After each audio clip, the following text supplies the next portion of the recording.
up in that on-deck circle, and it's 0-1. Wrightstone back out there. Looking to throw another scoreless frame. He's thrown 2 straight since that first inning. Now the 0-1. Swung on and missed, and it's 0-2.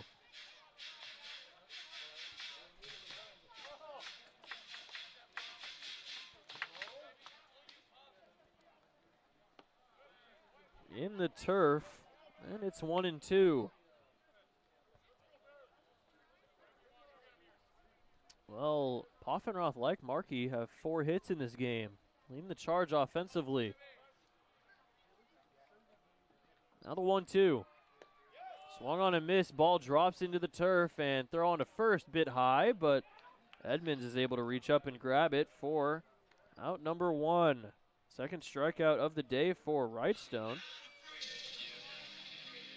And now it's Jarrett Sable with 1 out.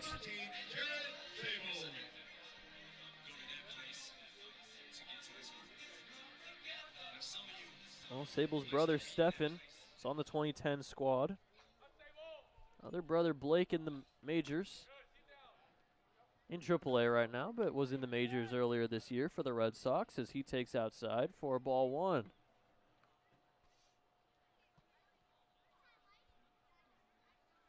One-0. That will miss outside. 2-0.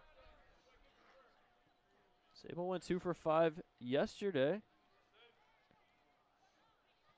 Got pinch ran at second by Hansen after hitting the double to advance Rowan to third in the 9th. Both those runs were able to come in off the Jeske single. It's 2-1 now. Wrightstone kicks and deals. Just misses outside. 3-1. 2 walks already this season for Sable. This is his 8th game. 3-1 pitch. Grounder over to second. Ranging is Joyce. Throw on to first is in time for out number 2.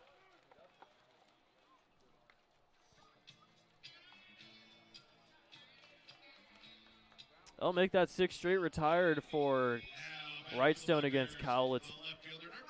And with 2 outs, it'll be Finn Stewart. Second at bat, he hit a single, keeping up his hot streak in the 2nd inning. 1 for 1 now up here in the 4th. First pitch from Wrightstone is hit into right field. Going back on it is Porras. Back at the track, and he'll make the running grab for out number 3. After 4, your score, Lefties 2, Black Bears 1. Oh, we head to the bottom of the 5th. The Lefties still with a 2-1 advantage.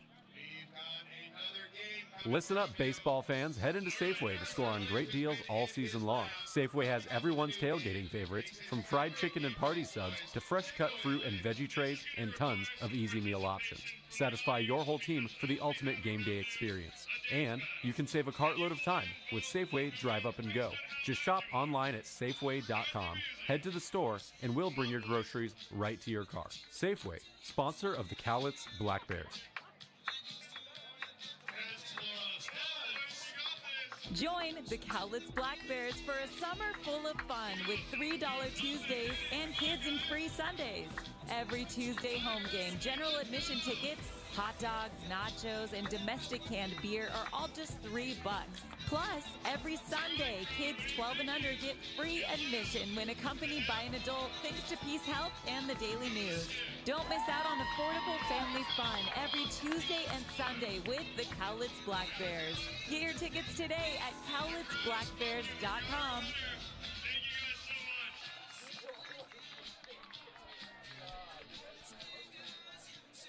Well, the Bears go down in order for the 2nd straight time, as we are here in the 5th on this cloudy Wednesday in Longview. Top of the lineup, up for the 3rd time. It'll be Porras, Markey, and Kirk against Markison, who, after a infield single and an error at short by Lundberg, was able to get out of it after getting Schulman to fly out to Hansen and Wright. I'll look to keep the deficit at 1 here, as Porras will step up. He singled in his last at-bat. Also flied out to center. Yeah, top of the 5th for the Lefties. At the top of the lineup. left, right fielder number 35, Danny Porras. Well, Porras uncommitted after his high school season at Gig Harbor. And he takes outside for ball one.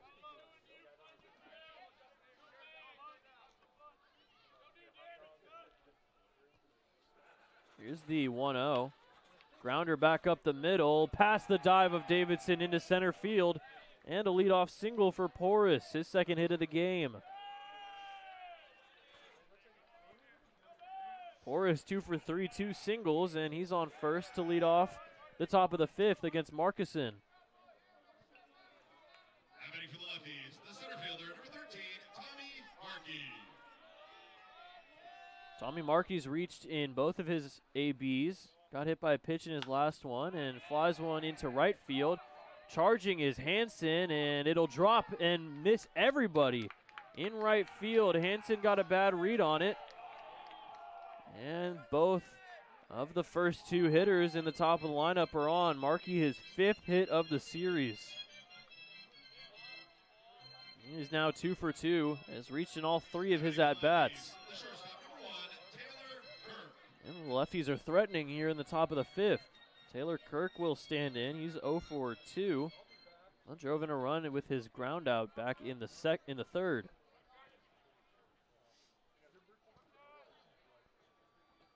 First pitch from Markison shows bunt. Dropped by Sable, and both runners will advance 90 feet.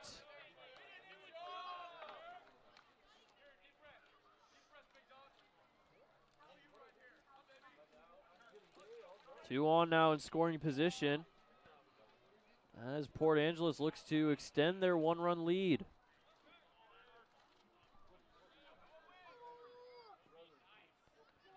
One 0 from Markison. That's going to get into center field. That'll drop for a base hit. One run is in. Markey will stop at third, and RBI single for Taylor Kirk, and the lefties have a 3-1 lead. Now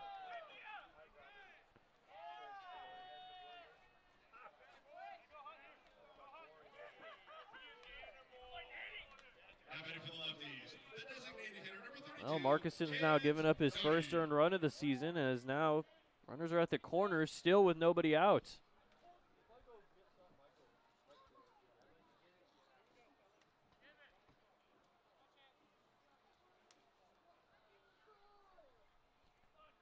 Jans Doty hit a leadoff triple in the second. Came around to score the first run of the game for the lefties. Now they have three as that one's flied into right field. Charging is Hansen, and he'll make the grab. Tagging and stopping at third is Kirk after a good throw from Hansen. So a first out after the fly out to Hansen. No movement from Markey at third.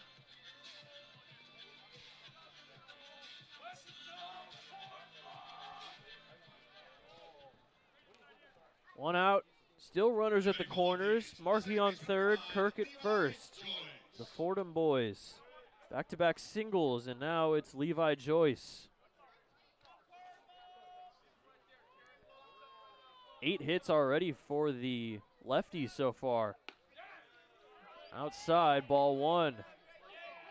Well, Joyce doesn't have any of the 8 hits, but he has one of the RBIs. Sac fly that brought in Doty.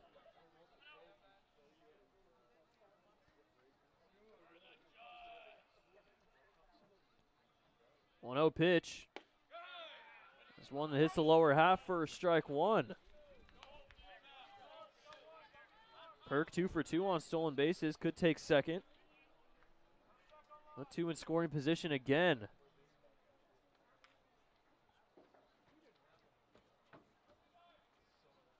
1-1 pitch. Fouled back, and it's 1-2.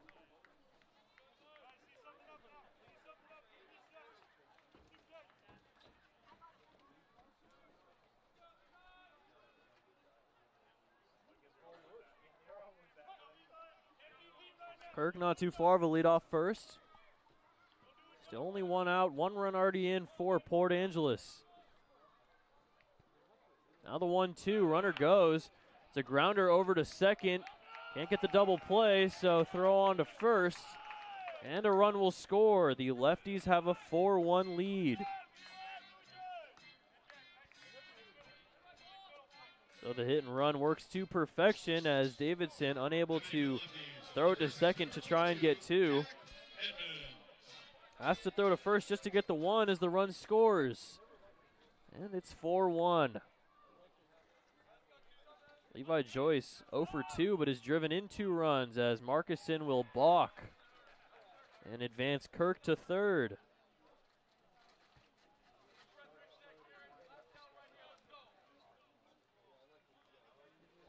So the 5th run 90 feet away. Black Bears came from down 4 yesterday. That was their biggest comeback of the season. They've come back from down 3 before as well.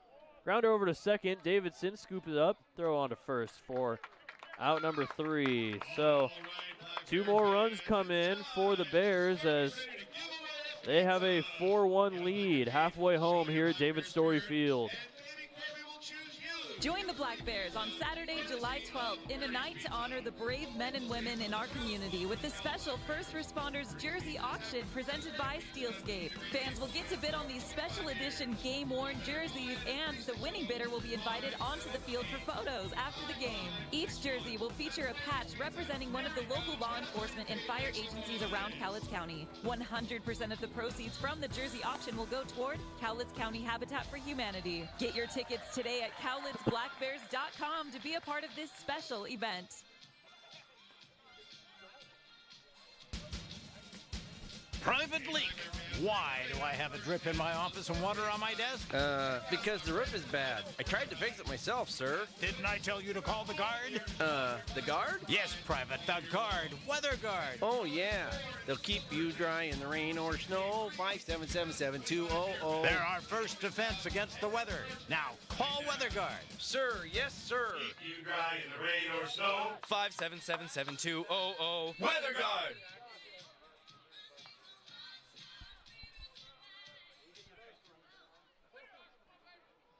Bottom 5.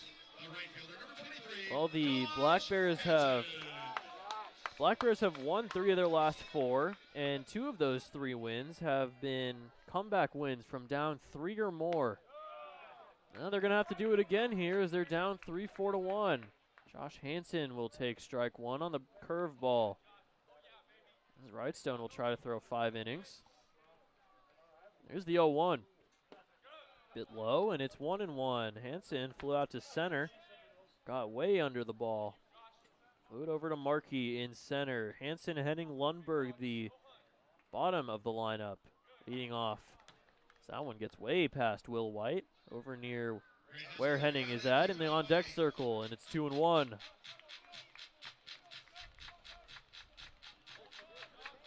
Wind starting to blow a little bit. It's a bit of a cooler night here like it was yesterday. 2-1. Grounder, that'll be foul. That was a close one, but Hansen will have to come back and face the 2-2.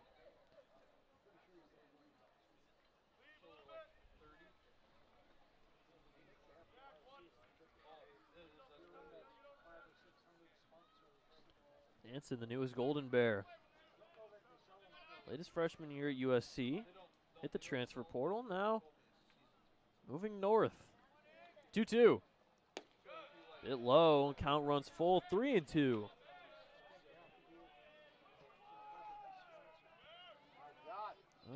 Would be big for the leadoff man to get on. Leadoff man has not reached so far for the Black Bears. Grounder over to short. Kirk. He'll throw over to first for out number 1. That is now 8 straight retired for Wrightstone. As it'll bring up Matt Henning, who is the last guy to reach for the Bears with his single. Well, Wrightstone's almost gone through a whole lineup rotation without getting anybody on. Since that first inning, been pitching very well. Inside to Henning, and it's ball 1. Heading the single in his first at-bat in the second. Since then, it's been 5 groundouts, 2 flyouts, and 2 strikeouts. Grounder over to third. Schulman will throw on to first for out number 2. Well, the Black Bears offense seems to have fallen flat once again. Scored 8 yesterday. But the offense has been struggling. They're last in team average. Tied for last in runs scored.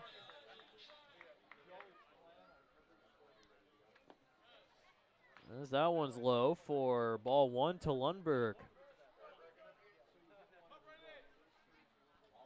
Lundberg still yet to get his first hit as a Black Bear, and his first hit of the season, as he didn't get one when he was with the Pickles. I'll take a curveball for strike 1.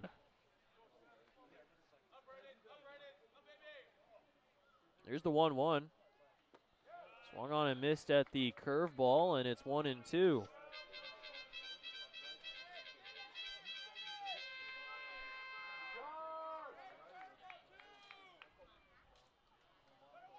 Lundberg struck out already as he is going to take one inside, and that evens the count up at 2. One of 2 strikeouts, only 2 for Ricestone. In the turf, and it's 3-2. Oh, a lot of 3-2 counts, but Ricestone still has yet to walk anybody so far today. 3-2. It's a way outside pitch over to second, and it's bobbled by Joyce as Braden Lundberg will reach.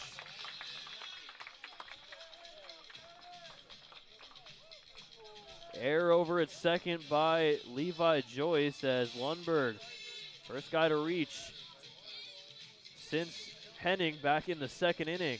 And Bray will come out to possibly relieve Wrightstone.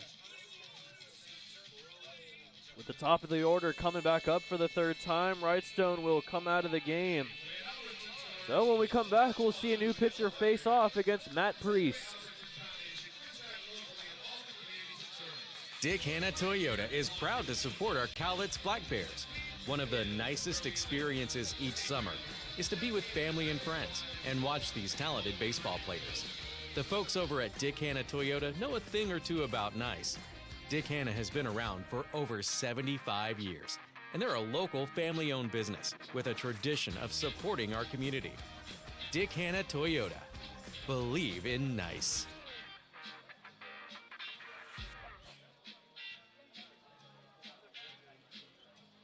Your poor wallet. It gets misplaced, sat on, and abused by outrageous car payments. At Fiber Federal Credit Union, we think it's high time you reward your wallet by lowering your auto loan payment. For a limited time, refinance from another lender and get a great rate from Fiber Federal. With a 1% cashback bonus on your payoff amount, no payments for 60 days, and 0 fees, including title transfer. Refi your ride, reward your wallet at Fiber Federal.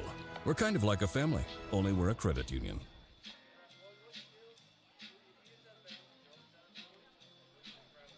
Well, Seth Wrightstone not responsible for the runner on first after the error, but runner on first nonetheless, as the new pitcher will be Ian Hofstetter. New pitcher for the Lefties, number 11, Ian Hofstetter.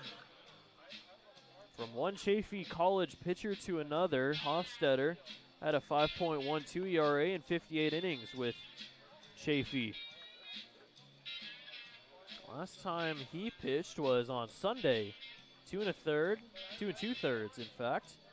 No earned runs, 4 hits, 1 walk, 2 strikeouts. As Wrightstone comes out of the game, 4 2/3 with 4 hits, only the 1 earned. Didn't walk anybody. And struck out 2.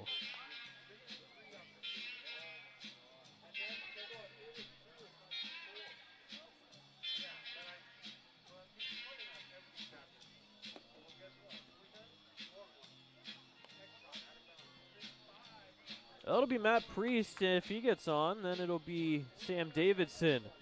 Runner on first in Lundberg after the error allows him to reach. Black Bear is going to need to do something offensively soon, down 4-1. Top of the lineup with center fielder number 26, Matt Priest. Priest trying to figure something out for this offense. Hofstetter 4.37 ERA and 12 and a third. He's thrown 6 2/3 scoreless in his last 2 outings. Breaking ball hits the zone for strike 1.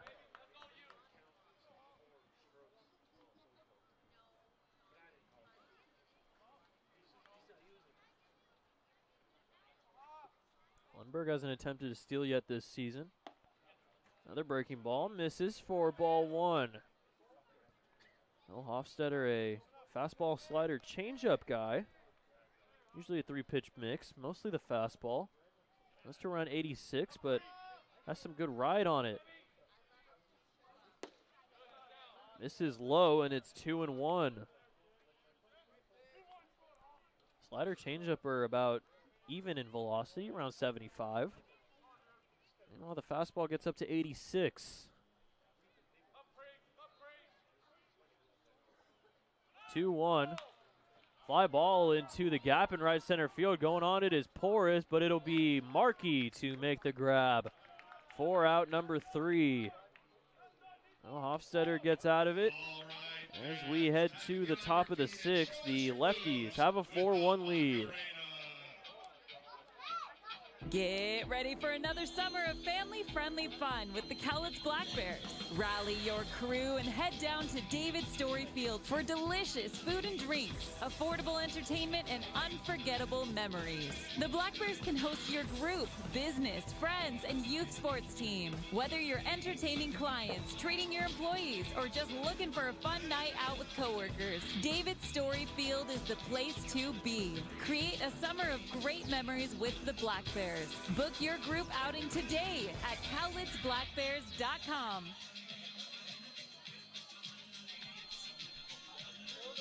Let's take a look at some of the other scores in the West Coast League. Marion Berries are beating the Elks 1-0 in the top of the 6th. The Portland Pickles are up on the Sweets 2-1 in the 5th. The Raptors are up on the Drifters 6-2 in the 5th, and the Pippins are beating the Corvallis Knights at Yakima County Stadium in the top of the 5th. Every game seems to be in the top of the 5th right now. Top of the 6th here, though. We're moving a bit quicker than everybody else, it seems. 4-1, Port Angeles has Kieran Markison back out there for another inning.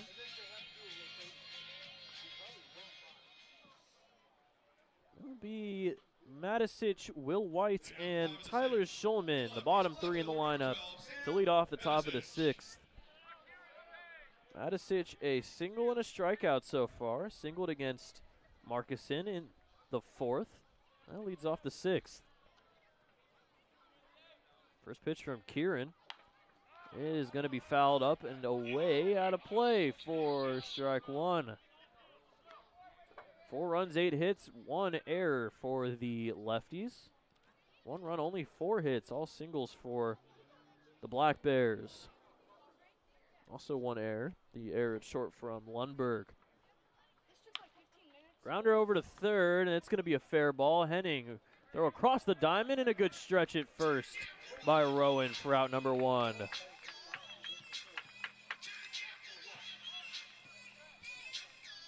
Oh, we had a play like that from Henning earlier, and he threw the ball pretty much into the turf. About a 5-6 hopper, but that one only 1 to 2 hops, and able to get the out there for out number 1, which will bring up Will White. Breaking ball misses inside for ball 1 to Will. Well, White before CSU Bakersfield only played 2 games with them. Was at LA Valley and played with the Conejo Oaks of the California Collegiate League as he takes one down the middle for strike 1. Well, with CSU Bakersfield played 2 games. One on March 15th against Utah Tech and once on March 18th against Fresno State. Combined 0 for 1 in those 2 games as he takes one outside for ball 2. That's currently in the transfer portal right now. Hit .305 though in 37 games with LA Valley last season. 2-1. Fly ball into the gap, right center field. Running after it is Priest back at the track at the wall, and it's going to one-hop the wall. Will White heading into third, and he'll get in there safely with a triple. Second triple of the day for the Lefties. And with one out, runner in Will White 90 feet away.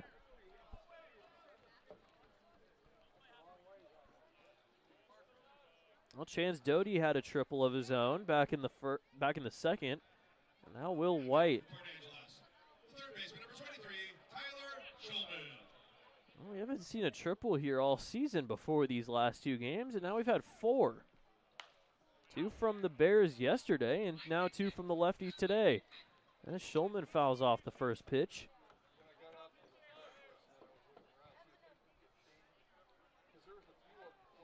Well, Schulman started every game at third base with Harvard this season. And started both the games at third here. Fly ball into left field. Stewart will get under it. No tag at third by Will White, and a big second out for Markison. Well, Schulman got a piece of it, hit into the opposite field, but not far enough as Finn Stewart got a solid arm out there in left, and Will White didn't feel like testing it, especially up 4-1. Lefties are back to the top of their lineup with right fielder number 35, Danny Porras. Oh, for the 4th time, lineup flips over as Porras, already 2 for 3 on the day, now has a runner on third with 2 outs. First pitch from Markison, a bit high and away for ball 1.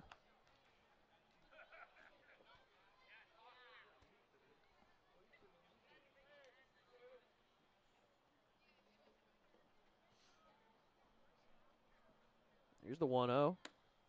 Outside. Well, that was Will White's first extra base hit of the season. Only his 3rd hit of the season, but hasn't hit a double, hasn't hit a home run. He's got a triple under his resume so far this year. 2-0 outside, and it's 3-0.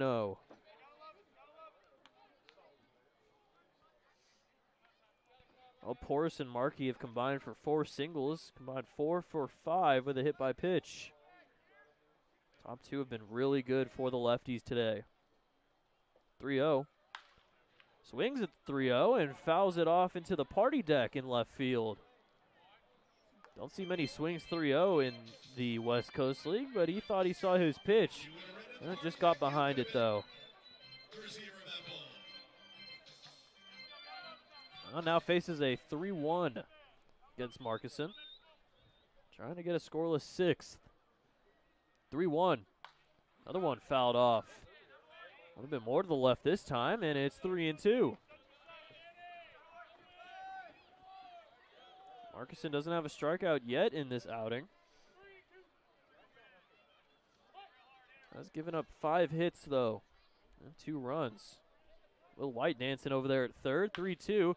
Grounded up the middle, and it'll get into center field for a base hit. RBI single for Danny Porras. His 3rd single of the day. He's 3 for 4 now, and it is 5-1 Port Angeles. The center fielder number 13, Tommy Markey. Somebody warming up in the bullpen for the Black Bears as Tommy Markey will step up and take strike 1 with Porras dancing off first.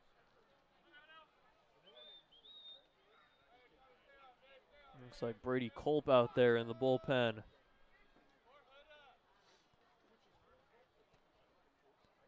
Oh, 1 runner goes. Grounder over to second. And Davidson will flip over to first.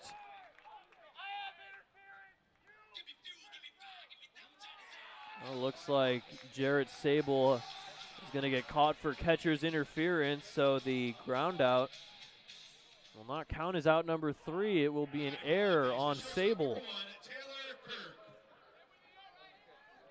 Now there's 2 on after the catcher's interference. Porras at second, Markey on first. 5 singles for the 2 guys on base. Porras has 3 of them. Markey has 2. And just got bailed out of a ground out. As that one's right down the middle for strike 1.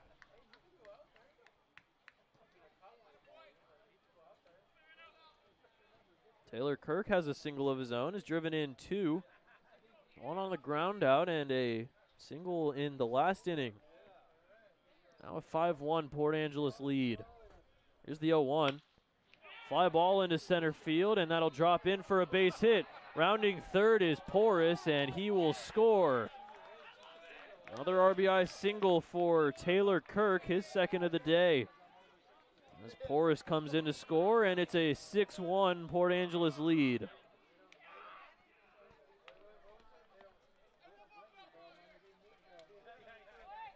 hitting for the Lefties. The designated hitter, number 32, Chance Cody. 2 on still with 2 outs. As there's been now 2 singles and an error with 2 outs. And 2 runs in now, 6-1. So that one's fouled off by Doty, and it'll get out of play. 11 hits for the Lefties. And it's only the 6th inning.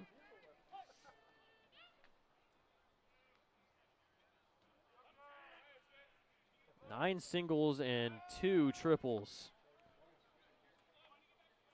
They're singling the Bears to death so far today.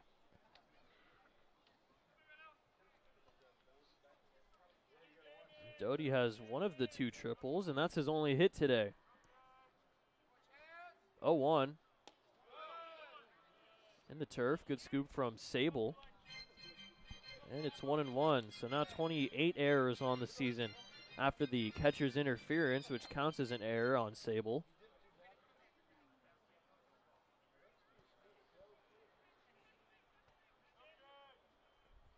One. Swung on and missed on a good breaking ball by Marcuson, and it's 1-2. Well, the Bears have not come back from down 5 yet this season. We'll have to do it here today if they want to win this one and take the series. 1-2. Outside, just misses, and it's 2-2.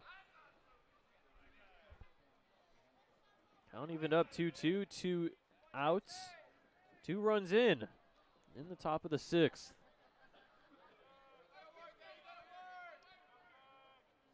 Marcuson kicks and deals. Fly ball into left center field. Running after it is Finn Stewart and Priest, and it'll be Stewart to make the grab. 4 out number 3, but 2 more runs come in for the Port Angeles Lefties as they take a 6-1 lead heading to the bottom of the 6th. You know what it takes to be successful when you're ready for a bank that looks at the world like you do. Bank outside the ordinary with Heritage Bank. Located here in Longview at 927 Commerce or online at heritagebanknw.com. That's heritagebanknw.com. Member FDIC.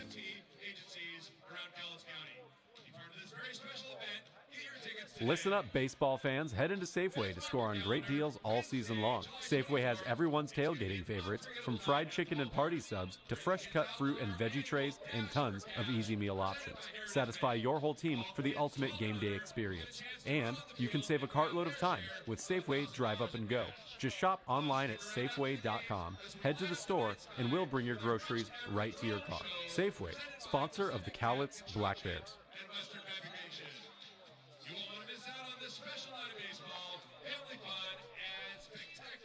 Well, the first half is almost over already, which is kind of crazy to say.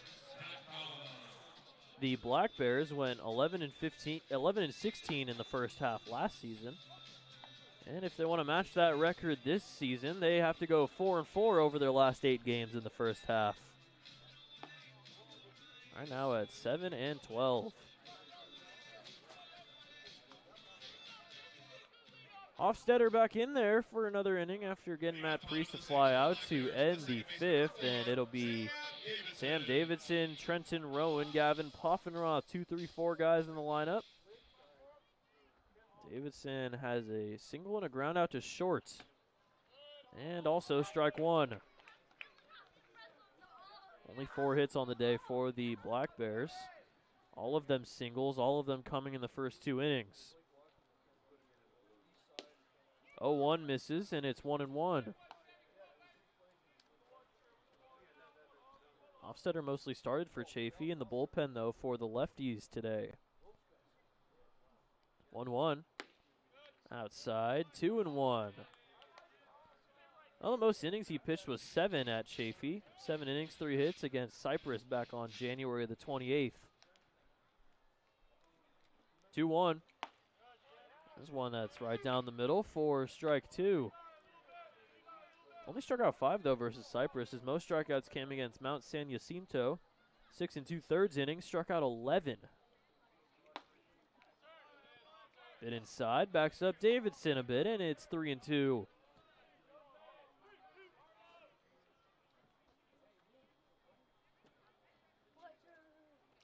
Now the payoff.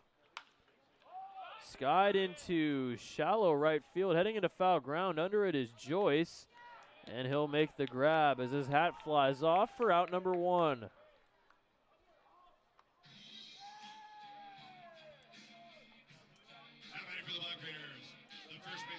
Davidson retired, and Trenton Rowan will look to get his first hit so far today as he has 2 flyouts, 1 to right, 1 to second.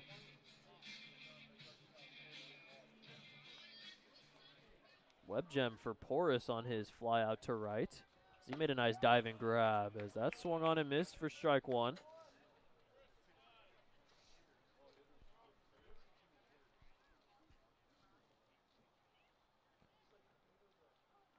A 1 pitch swung on and missed, and it's 0-2. The Lefties have cool socks with some orange striping on it. It's very nice.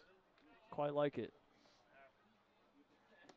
0-2 misses, and it's 1-2. This is the only series that the Black Bears will play in the regular season against the North Division. 1-2's outside. They play Marion, the new team, which makes up for a couple of the Canadian series, or the series in the North, as well as playing Ben 9 times in the second half. Fouls it off himself and is limping a bit. Might need a minute or two to get back and ready to go. Well, even with the shin guard, he still can be painful when you hit it off the leg. Well, he seems to be ready to go. Home plate umpire Dylan Self giving him some time.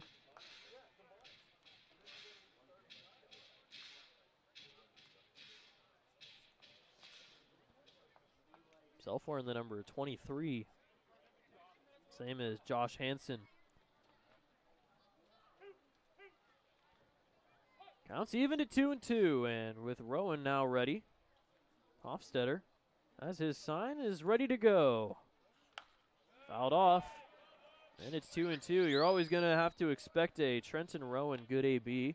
So he always seems to see a lot of pitches in each at-bat. He's seen a 3-2 count in each of his first 2. And now in 2-2 here with a couple fouls. Another 2-2. And another foul into foul ground. Playable for Schulman. And he'll make the grab for out number 2. Well, 3 flyouts for Rowan. He's 0 for 3, and that'll bring up Gavin Poffenroth, who has driven in the only run for the Bears so far today. That RBI single in the first gave them a 1-0 lead, but have not done anything on the offensive side since then. Take strike 1 on the curveball. Struck out in the 4th, Poff did, as he was the second of 2 Ks for Wrightstone. Popped up into left field, running after it is Matisic, and he'll make the running catch.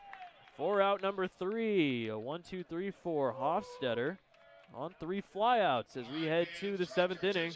Port Angeles has a 6-1 lead. Join the Cowlitz Black Bears for a summer full of fun with $3 Tuesdays and kids and free Sundays. Every Tuesday home game, general admission tickets, hot dogs, nachos, and domestic canned beer are all just $3. Plus, every Sunday, kids 12 and under get free admission when accompanied by an adult thanks to Peace Health and the Daily News. Don't miss out on affordable family fun every Tuesday and Sunday with the Cowlitz Black Bears. Get your tickets today at cowlitzblackbears.com. Join the Black Bears for a night to remember on Thursday, July 24th. Bring the kids out to the ballpark for the always popular Dash for Cash presented by Heritage Bank. All kids 12 and under will get to go on the field to dash for their share of $1,000 in cash. Then stick around after the game as the Black Bears light up the night sky with their first ever drone show presented by Pacific Tech Construction and Western Fabrication. Tickets will go fast. Get yours today at cowlitzblackbears.com. Advance, this will be last call. After this inning, alcohol sales will end. Top 7, the Lefties have a pretty commanding 6-1 lead, and new pitcher for the Black Bears is going to be Brady Culp.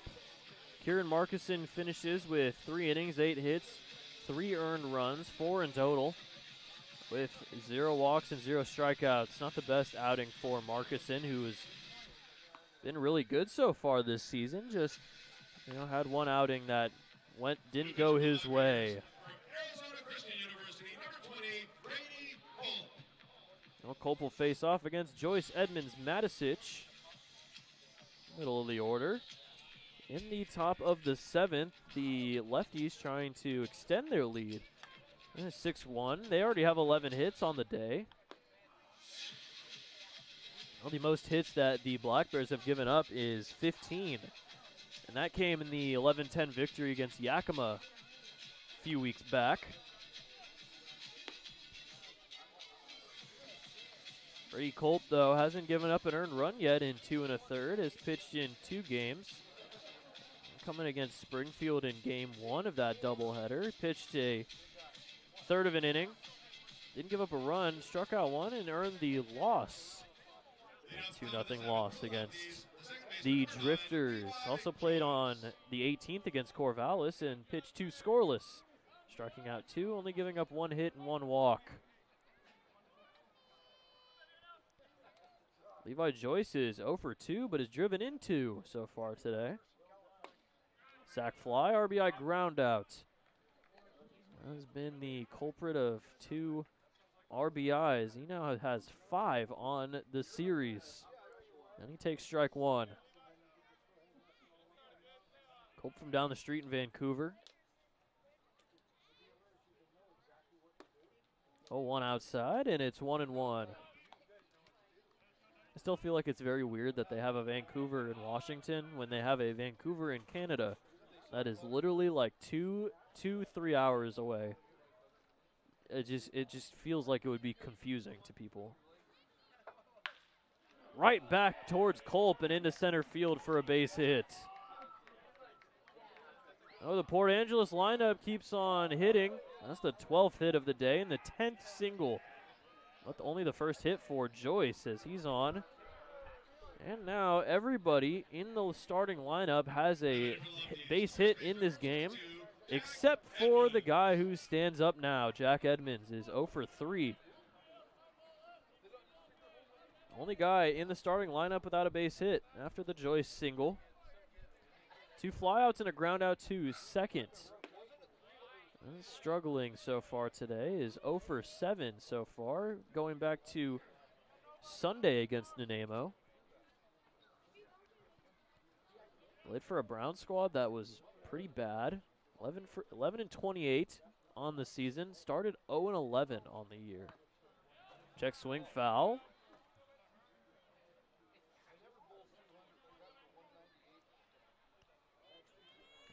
Oh, this is just one of those days where Port Angeles is putting everything together offensively. They only have 6 runs, but everybody is getting in on the hit parade. Edmonds looking to join that parade. He's the only one that hasn't been invited. 1-1. There's one that hits the zone. It's 1-2.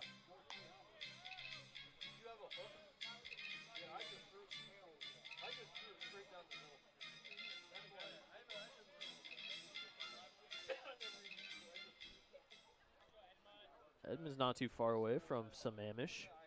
Went to Eastlake High School, graduated there last year. 1-2.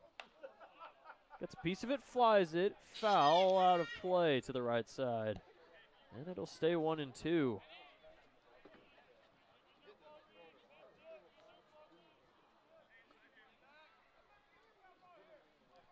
Well, Edmonds has played against a couple West Coast League teams before this season, was in the Cascade Collegiate League. Played a couple non-league games against West Coast League teams, but didn't play against Cowlitz last year. Grounder over to third, throw on to second for one. Davidson on to first for two. 5-4-3 DP for Edmonds, and there's 2 outs here in the top of the 7th.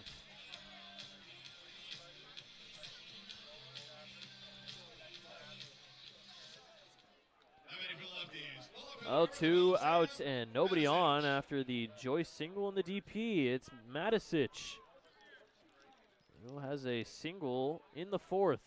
Otherwise, 1 for 3. Strikeout and a ground out to third. First pitch from Culp.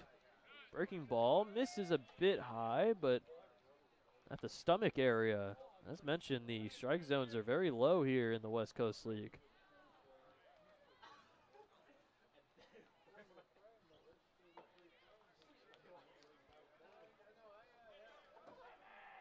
Here's the 1-0. Bit low, and it's 2-0.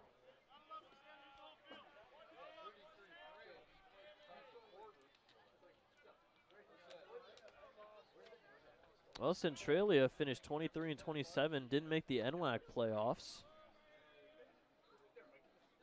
Didn't make the regional. There's one that hits the inside corner for strike one.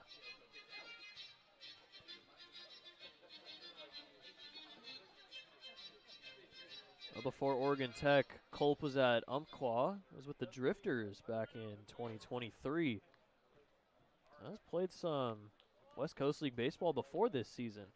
And the breaking ball hits him on the shoulder as Matisic, not injured, as it was a breaking ball, hits him on the meaty part of the body, and he'll take first on the hit by pitch. Second time reaching today. And that'll bring up Will White, who hit a triple in the last inning in the 6th, ended up coming around to score on the Danny Porras RBI single.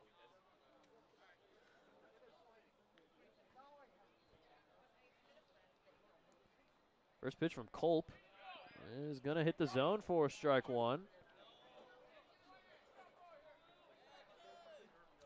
Well, Will White not only played for the Conejo Oaks in the CCL, but also played for the Ventura County Pirates. He was with two squads for a combined 6 games in the CCL. In the dirt, blocked by Sable. Loses track of it, but not enough to warrant an advance at first from Matisic. Hasn't attempted a stolen base yet this season, Sam. So has not been hit by a pitch yet this season. 1-1. Bit too inside for Brady Self, home plate umpire's liking, and it's 2-1.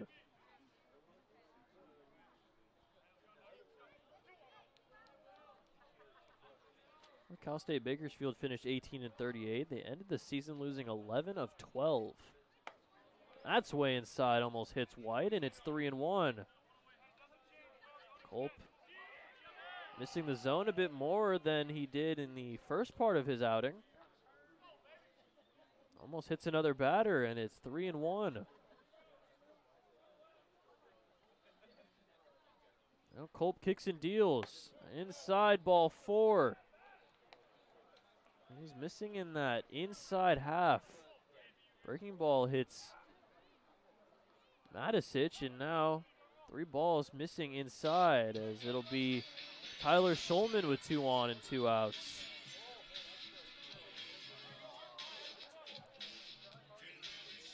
Quick mound visit between Sable and Culp.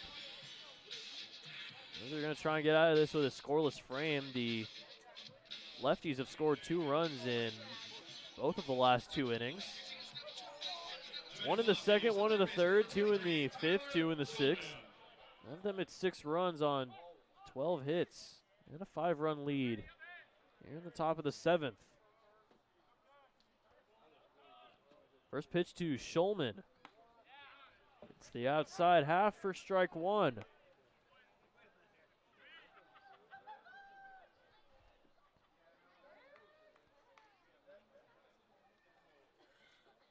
Schulman had a good high school career, finishes the number 59 shortstop ranking in perfect games rankings back in high school. That one's fouled off, and it's 0-2.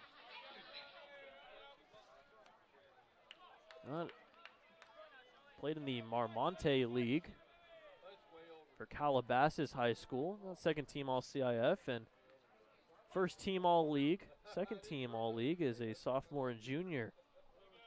Not a lot of accolades in high school with Calabasas. 0-2. Outside. And it's 1-2.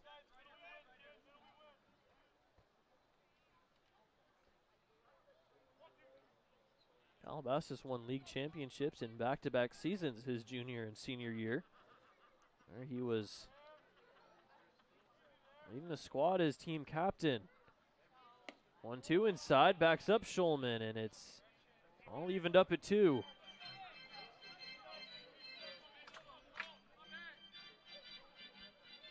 Well, Colt seems to have started to hit the zone for these last couple batters, but then gets wild as the at-bat goes on. 2-2. Other one misses high, and it's 3-2. Both runners are going to be going here, 3-2 with 2 outs. Matisic on second, Will White on first. Already a walk to White. Allowed him to reach first. A walk here would load the bases for the top of the lineup. 3-2. Fly ball into left field, shallow left field. Under it is the shortstop Lundberg. And he'll make the grab for out number 3. So a couple runners reached, but no one able to cross as it's time to stretch here at David Story Field. The Lefties lead it 6-1. Join the Black Bears on Saturday, July 12th in a night to honor the brave men and women in our community with the special First Responders Jersey Auction presented by Steelscape. Fans will get to bid on these special edition game-worn jerseys, and the winning bidder will be invited onto the field for photos after the game. Each jersey will feature a patch representing one of the local law enforcement and fire agencies around Cowlitz County. 100% of the proceeds from the jersey auction will go toward Cowlitz County Habitat for Humanity. Get your tickets today at CowlitzBlackBears.com to be a part of this special event.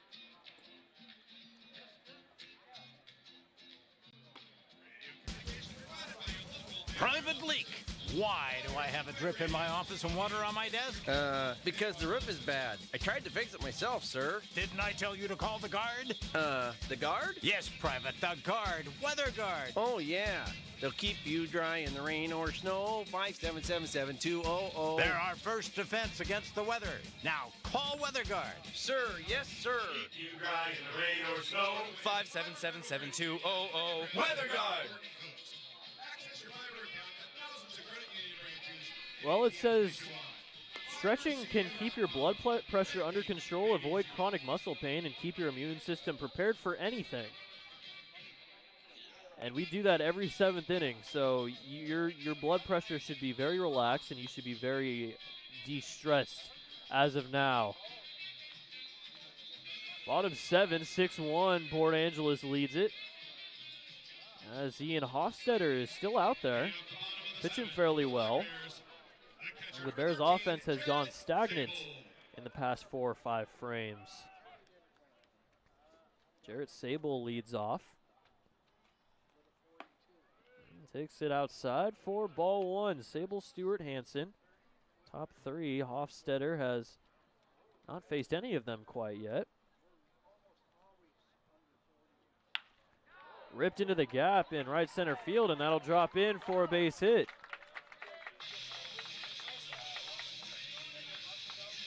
So Sable has himself a leadoff single. That's the first hit of the game for the Bears since the 2nd inning. And that'll bring up Finn Stewart.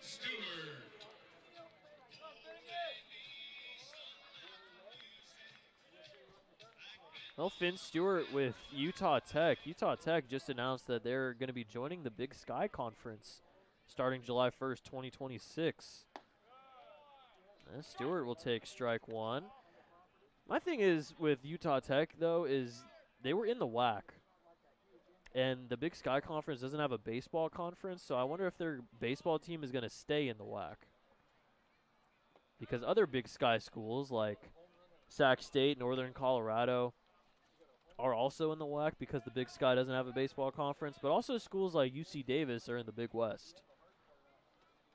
So yeah, we'll have to see what happens with their baseball team and what conference Finn Stewart will be playing in next season. 1-1 a bit outside, and it's 2-1.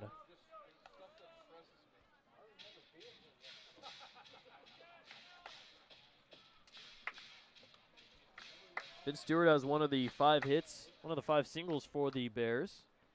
His first at bat and flew out to right in the 4th. Misses, and it's 3-1. Well, Walk here would put 2 on with nobody out. Maybe get the Black Bears in business. Try and get some runs on the board. They have not much time left to try and get this 5-run comeback. 3-1's driven into center field.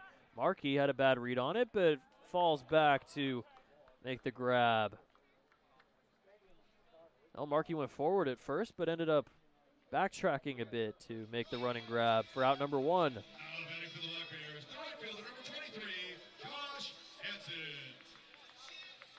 One out, Sable still on first, and Josh Hansen will step up, has a fly out to center and a ground out to short. He's 0 for 2 on the day.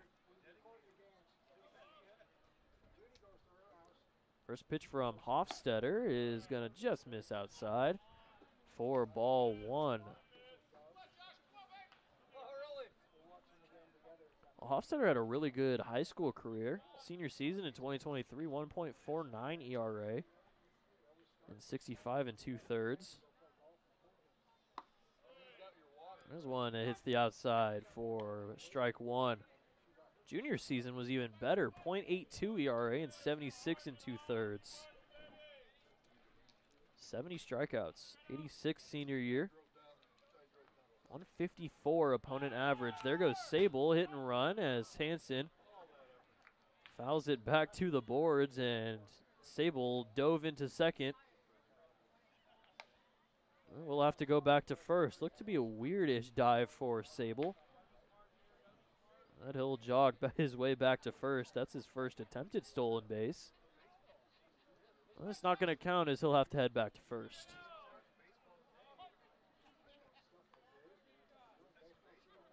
One, two.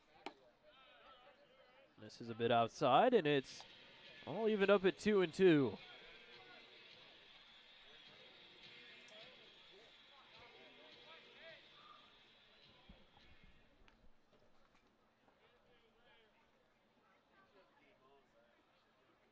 Two-two pitch.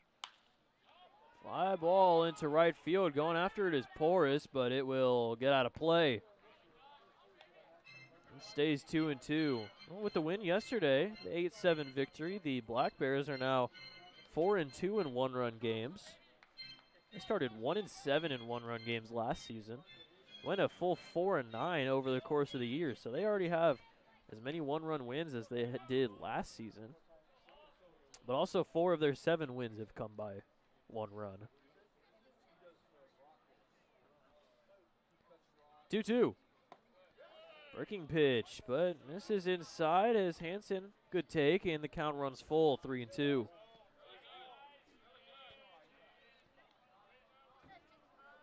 Hansen trying to get on for the first time, maybe with a walk, maybe with a hit. Trying to get something on the board here offensively. 3-2. Chopper over to second as Joyce will scoop it and toss it over to first for out number 2.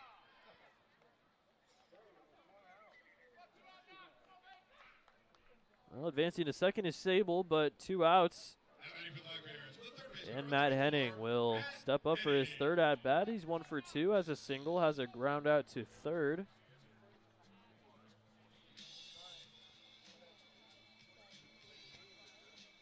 Played for Washington, but now in the transfer portal.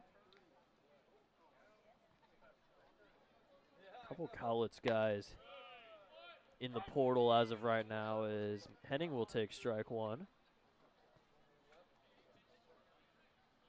Entered the portal all the way back on the 1st.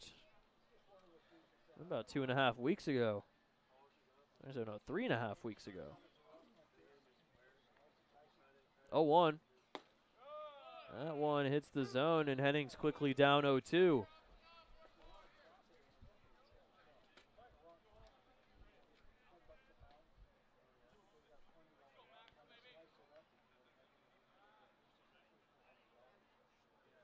Here's the 0-2 offering as he grounds it over to first, opposite field, but scooped up by Edmonds. And he'll tag the bag for out number 3. Oh, we head to the top of the 8th, 6-1. Port Angeles leads it. After the game, we're going to open up the field, let the kids run the bases, and of course get an opportunity to meet the Dick Hanna Toyota is proud to support our Cowlitz Black Bears. One of the nicest experiences each summer is to be with family and friends and watch these talented baseball players. The folks over at Dick Hanna Toyota know a thing or two about nice. Dick Hanna has been around for over 75 years, and they're a local family-owned business with a tradition of supporting our community. Dick Hanna Toyota. Believe in nice.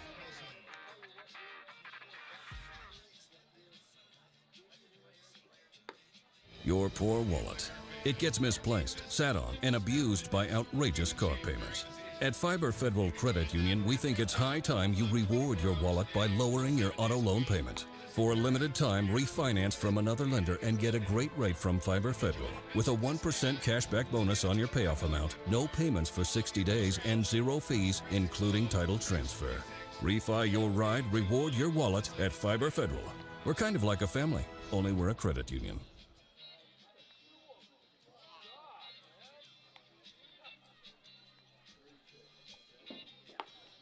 Bit of a nice sunset. Clouds are covering it, though. It's been a little cloudy couple of days here in Longview. There's been a big old heat wave in the East Coast in the 100, 101. It's a cool 62 right now here in Longview. It's a beautiful day. You know, hoodies and pants might be needed, but who doesn't love a good bit of cold every once in a while? Top of the lineup to face off Brady Culp in his 2nd inning of work. He threw a scoreless frame in the 7th. 3 runners got on, but none of them ended up coming in to score. We have a defensive switch over at first. Looks like it's going to be Paxton Bigby taking over at first for Trenton Rowan, who might be coming out of the game after the foul ball he hit off of his leg. We'll have to see what happens with him. Might just be getting a very big bruise tomorrow. But Bigby's on first. And Danny Porras is going to lead off, as he's been doing this entire series. And he's been having a really good game today. 3 hits on the day, 3 singles. Last one drove in a run. Back in the 6th. He fouls one off, and it's 0-1. So Porras' first game, 1 for 4. Second game, 2 for 4. He's 3 for 4 now. What's going to happen at the end of the season? If this pattern keeps going, what's going to happen? He's going to go 50 for 51. Fly ball into left field. Finn Stewart is under it, and he'll make the grab. So no 4th hit for Porras as he gets out for out number 1. Fly out to left field.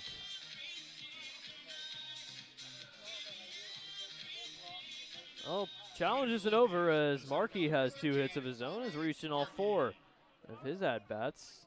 5 hits combined between Porras and Markey.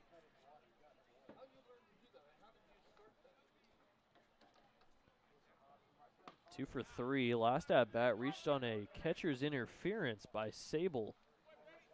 So he catches strike 1. There's a grounder over to second in Davidson, but I guess the swing might have hit off the glove of Sable, and he was awarded first base.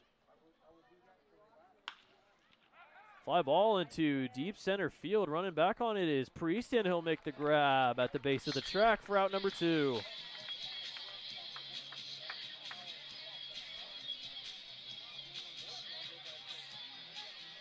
Oh, a quick first 2 outs for Brady Culp in this top of the 8th.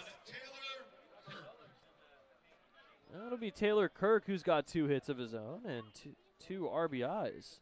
RBI ground out and the RBI single in the 5th. 7 and 2 of the 6 runs. And it's the zone for strike 1. Top 3 guys in this lineup have combined for 7 singles. 7 of them. 7 of the 12 hits, all of them singles. 2 of them from Kirk. Fordham guys have been doing well. Fouled away, and it's 0-2.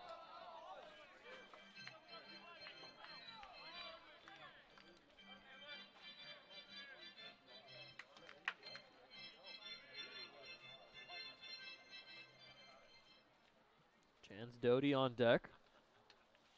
Now with 2 outs, the 0-2. Just misses, and it's 1-2.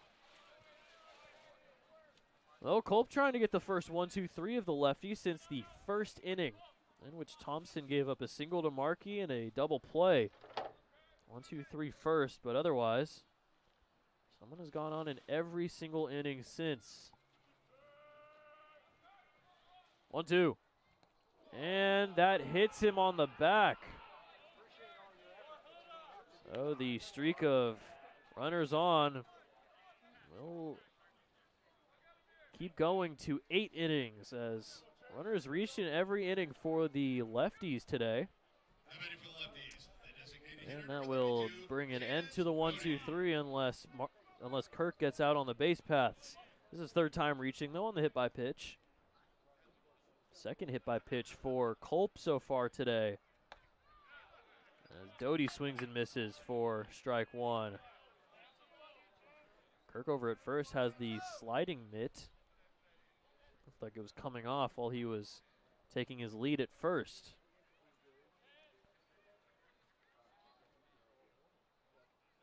Oh, 1. Another big swing and a miss by Doty, and it's 0-2. Well, Doty hit a leadoff triple back in the 2nd. A good piece of hitting to the opposite field. Both the triples have come over into right center field near the Fiber Family Fridays sign. And with the sun shining, the 0-2. Swung on and missed. And a very interesting play at second as Taylor Kirk just barely got out of the way of that throw, hitting him on the head. Looks like he might be injured as well. We'll see what happens if he gets switched out, but first strikeout for Culp as he gets out of it. Heading to the bottom of the 8th. 6-1. Get ready for another summer of family-friendly fun with the Cowlitz Black Bears. Rally your crew and head down to David Story Field for delicious food and drinks, affordable entertainment, and unforgettable memories. The Black Bears can host your group, business, friends, and youth sports team. Whether you're entertaining clients, treating your employees, or just looking for a fun night out with coworkers, David Story Field is the place to be. Create a summer of great memories with the Black Bears. Book your group outing today at cowlitzblackbears.com.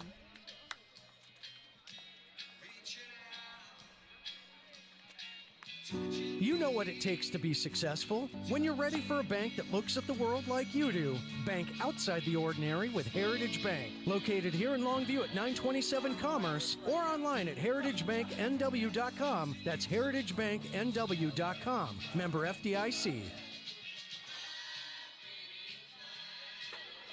Oh, happy golden hour. The sun has decided to pop out and shine bright in this bottom of the 8th.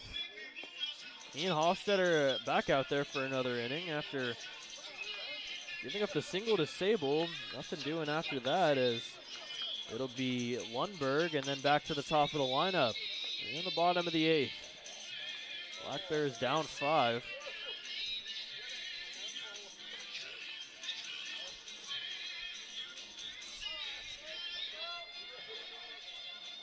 Lundberg has struck out and reached on an error back in the 5th.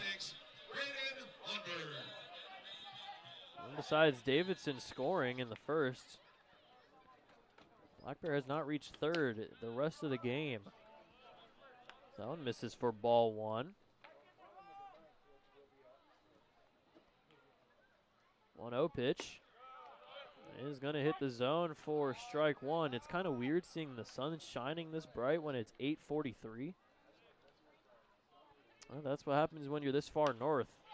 Chopper over to 3rd. It'll be Schulman making the running throw over to 1st for out number 1.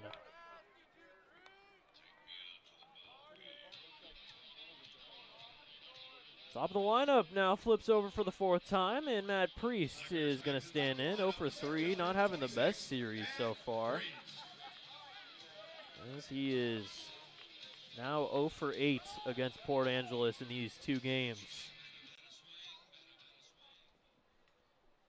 2 flyouts today and a ground out to 3rd.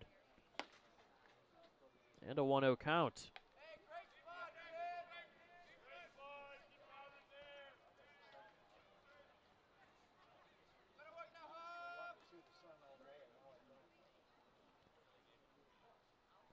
Hofstetter 2 2/3 scoreless as Priest fouls one back over the box, and it's 1-1.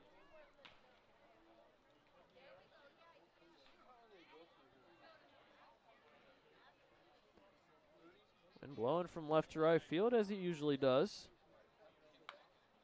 Off the end of the bat, but rolling foul down the first base line as interim first base coach Mason Shea will pick it up.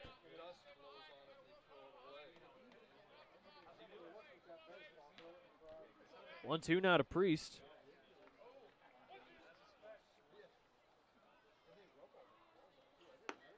Breaking ball misses outside. 2-2. Well, it looks like Colt might get the 9th after 2 scoreless frames, trying to save the pitching. Down 5 here in the 8th. 2-2. Fly ball into center field. Markey doesn't really have to move, and he'll make the grab for out number 2. No 2 flyouts to center for Priest. Now 0 for 4 on the day as Golden Hour is coming to a close very quickly.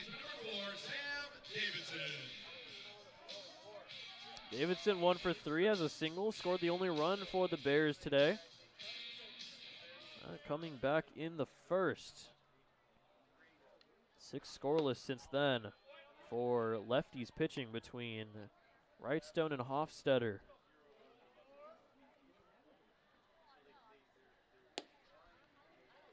You know, Wrightstone and Hofstetter kind of sound like a 70s band, or I'm thinking of a Simon and Garfunkel. Wrightstone and Hofstetter. Right down the middle, and it's 2-1.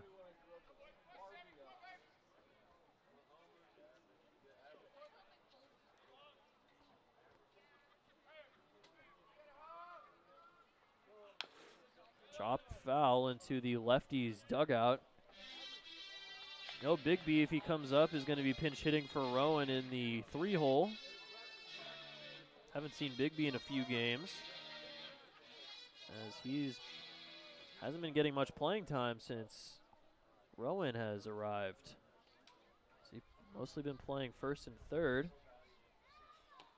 In the dirt, ball 3. And it's 3-2.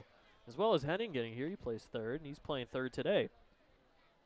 Rowan taking the reins at 1st, usually a corner infielder. 3-2. Swung on and missed at the good curveball for Hofstetter. And another 1-2-3 for the lefties pitching staff. We head to the top of the 9th, 6-1, Port Angeles. Listen up, baseball fans. Head into Safeway to score on great deals all season long. Safeway has everyone's tailgating favorites, from fried chicken and party subs to fresh cut fruit and veggie trays and tons of easy meal options. Satisfy your whole team for the ultimate game day experience. And you can save a cartload of time with Safeway Drive Up and Go. Just shop online at Safeway.com, head to the store, and we'll bring your groceries right to your car. Safeway, sponsor of the Cowlitz Black Bears. Join the Black Bears for a special daytime matchup against the Springfield Drifters. Thanks to Safeway Albertsons, nourishing neighbors. Well, hey, come out to the field tomorrow. That's tomorrow, one day ahead of today, as the Black Bears take on the Lefties in Game 3 of this 3-game series. If this score holds, it'll be the rubber match in this 3-game series. Well, after this, the Bears are heading to Corvallis to Goss Stadium to take on the Corvallis Knights in a 3-gamer. We saw them here at David Story Field, and the Bears saw 3 losses against them here at David Story Field last week. Port Angeles, on the other hand, will head back home to, well, you guessed it, Port Angeles, and will take on the Kelowna Falcons in a 3-gamer. Well, Port Angeles, unlike the Black Bears, play another series against a interdivision squad. That doesn't come until later this season. July 25th through the 27th, they're going to be heading all the way down to Springfield to take on the Drifters. That's going to be a long bus ride.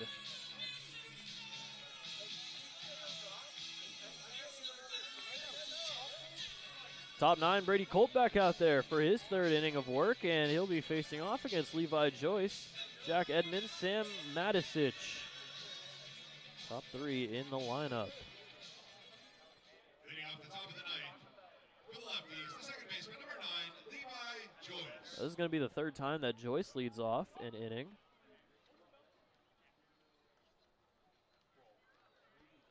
Led off the 4th, led off the 7th. Now leading off the 9th and taking outside ball 1. Joyce has a single, 1 for 3, and has driven in 2 by means of a sac fly and a ground out to second with the bases loaded. Port Angeles scored a lot of runs early, got a lot of hits early, and have been able to keep the Bears offense at bay. A 207 average hitting squad. Only 5 hits on the day.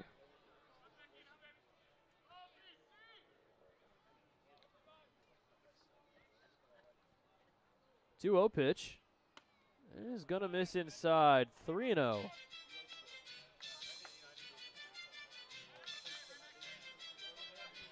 Golp's already walked a guy so far in his outing. That came against Will White back in the 7th.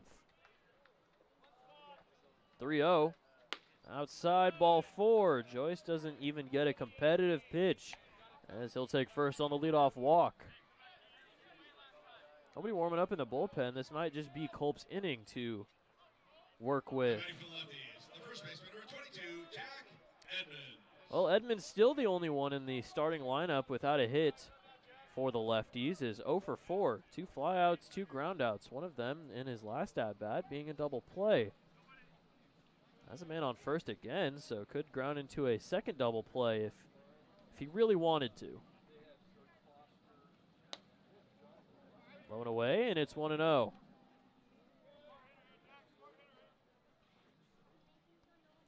Well, Hofstetter, so far, 3 1/3, only 1 hit, no earned runs, no walks. And 1 strikeout, a great pitching performance from him and Wrightstone. This is ball 2, 6 straight balls for Culp to start the 9th.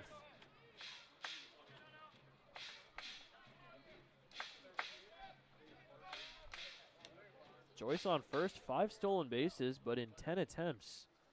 Gets caught about half the time so far this season. Fly ball into right field. Hansen making a run for it. He will make the running grab for out number 1. Hansen has some speed out there in right field.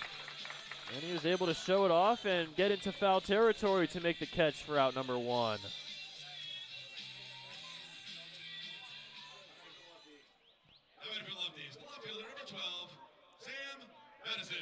Sam Matisich is 1 for 3. Has a single, has a hit by pitch. Was the first of 2 hit by pitches by Culp in his outing today. First pitch from Brady as Joyce runs. Called strike one. Throw on to second is not in time. Joyce has himself a stolen base, and now he's got 6 on the year in 11 tries.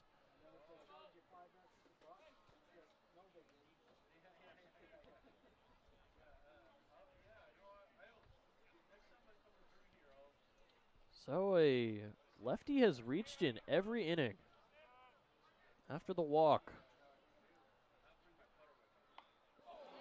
And the fastball gets Sam Matisic on the back. Third hit by pitch of the day for Culp. And that'll put 2 on with 1 out.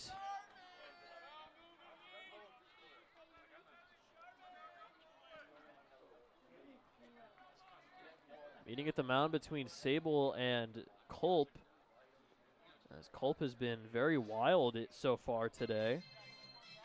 3 hit by pitches, 2 walks.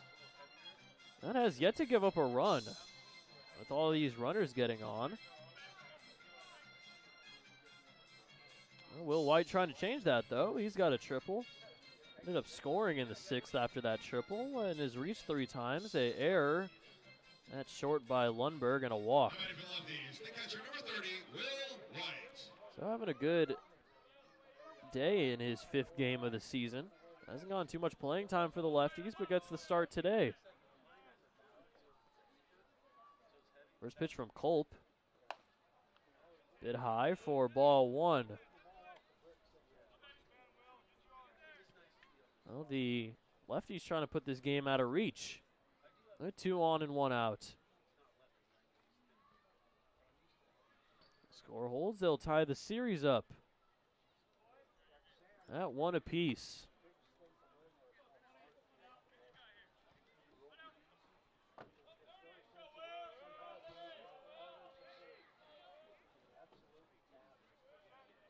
Quiet at David Story Field, but the lefties dugout very loud as that misses ball 2. Haven't gotten much to cheer about so far today.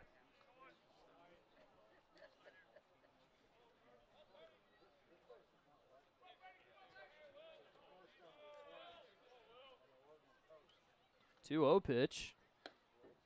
And is gonna miss again for ball 3. Walk here would load the bases and be the 3rd walk of the day for Culp. Missing his spots, but not missing by that much, at least in this at-bat.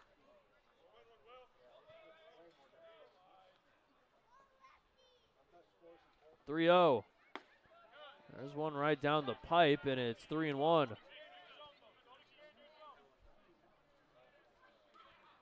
Well, Will White walked in his last at-bat. That was his 2nd. Looking for his 3rd now.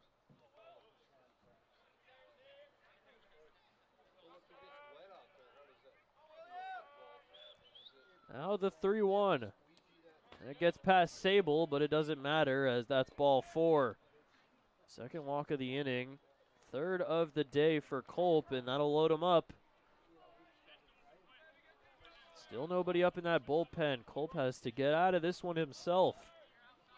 And we'll face off against Schulman. The 3rd baseman, number 23, Tyler Schulman. Still only 1 out. No runs in yet, but bases loaded. Joyce at 3rd, Matisic at 2nd, and Will White at 1st with Schulman, the 9-hitter. Grounder back to Culp. Throw on to home for 1. On to first for 2. And somehow Culp gets out of it unscathed. A scoreless 9th. As a 1-2-3 double play ends the top frame. We head to the bottom of the 9th. The Black Bears have a lot of work to do. Down 6-1. Join the Cowlitz Black Bears for a summer full of fun with $3 Tuesdays and kids and free Sundays. Every Tuesday home game, general admission tickets, hot dogs, nachos, and domestic canned beer are all just $3. Plus, every Sunday, kids 12 and under get free admission when accompanied by an adult thanks to Peace Health and the Daily News. Don't miss out on affordable family fun every Tuesday and Sunday with the Cowlitz Black Bears. Get your tickets today at cowlitsblackbears.com.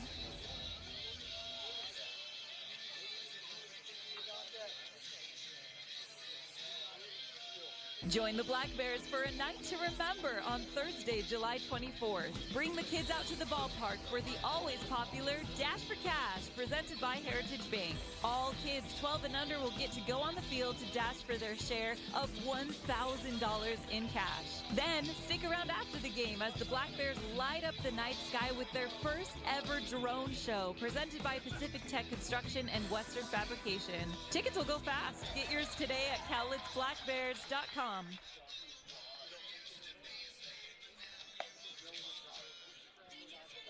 Well, if Cowlitz wants to take the series and come back, they're going to have to get their second walk-off in a row.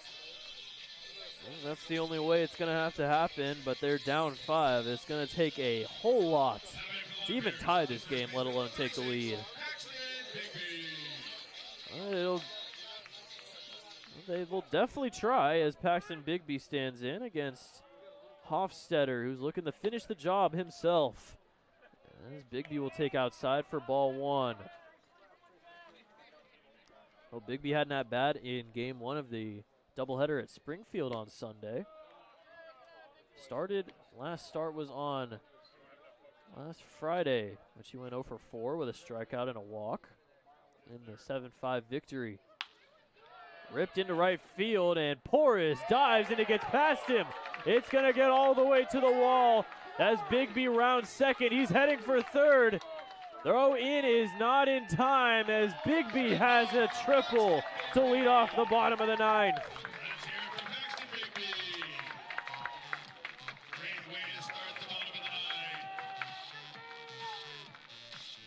El Porras tried to get the first out diving and has now seen the consequences if it goes past him.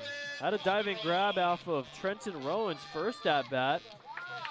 And has seen both sides now, where he catches it and doesn't. And Bigby's into third with a leadoff triple. Good start for the Bears, but still more to go.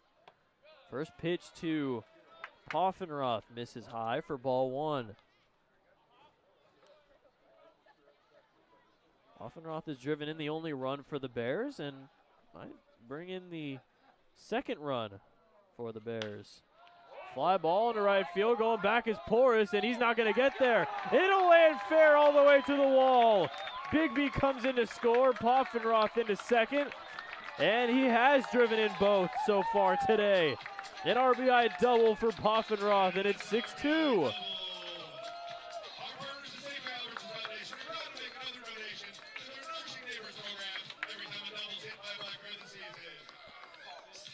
Poffenroth has been the heart of this offense so far in the past 2-3 weeks.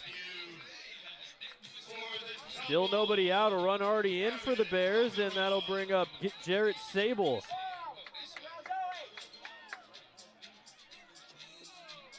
And it looks like Liam Barrett is going to come in for Finn Stewart. Well, it took 3 innings, but seems like the Black Bears offense finally decided to figure out Hofstetter.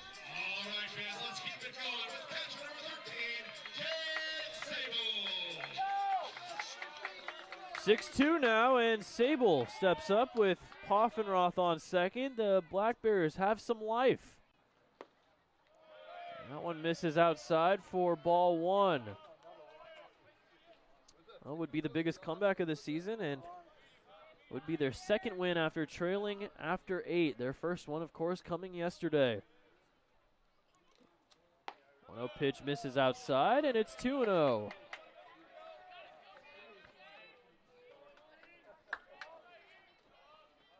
Off representing the third run of the game for the Bears.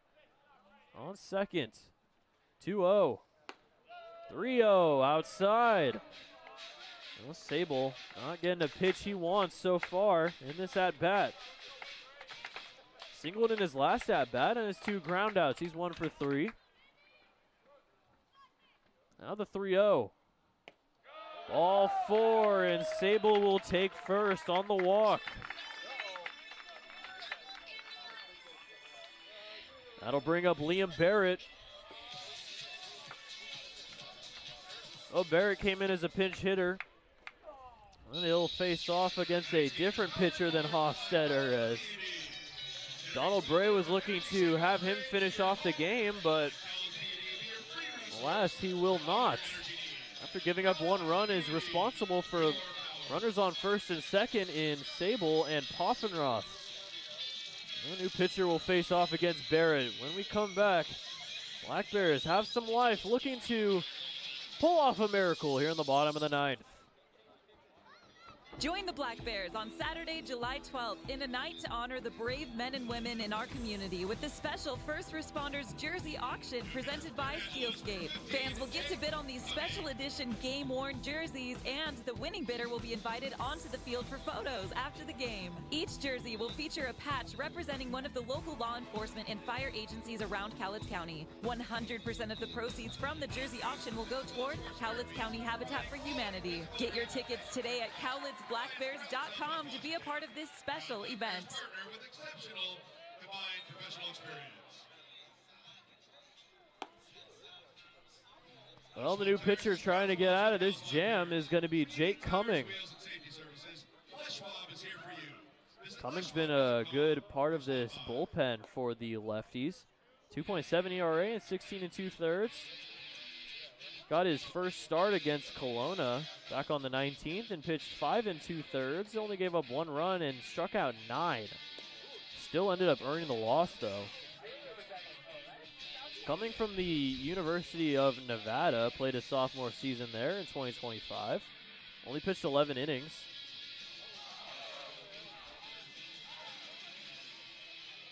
.73 ERA, though, with the UNR squad. Was with the Lefties last season, but didn't play against Cowlitz in that 3-gamer to end the regular season.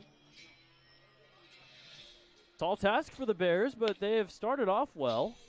1 run in, 2 on, nobody out still.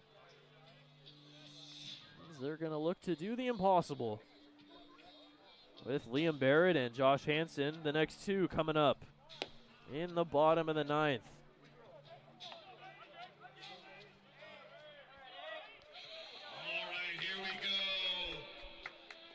Well, Liam Barrett has been put into some crazy situations in his first 2 outings with the Black Bears. He came in as a pinch hitter yesterday, went 0 for 1, but Black Bears still ended up winning, and he's back here for game 2. Coming in for Finn Stewart, trying to get a lefty on righty matchup against Cumming. As that's low for ball 1.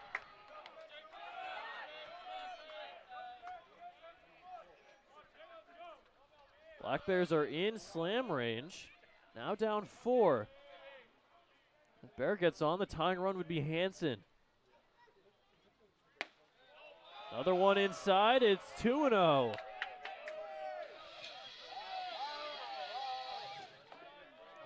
Well, Cumming has struck out 20, walked 8 so far this season.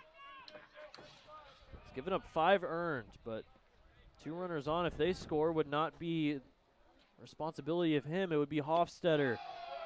And that one misses. 3-0.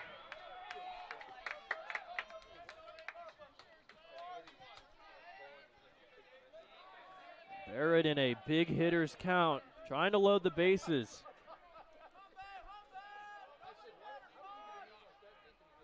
.30. That's ball 4, and the bases are loaded. Josh Hansen steps up as the tying run.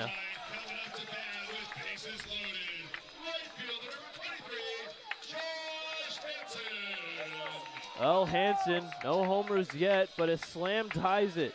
Has runners on every base. Poffenroth at third, Sable at second, Liam Barrett at first.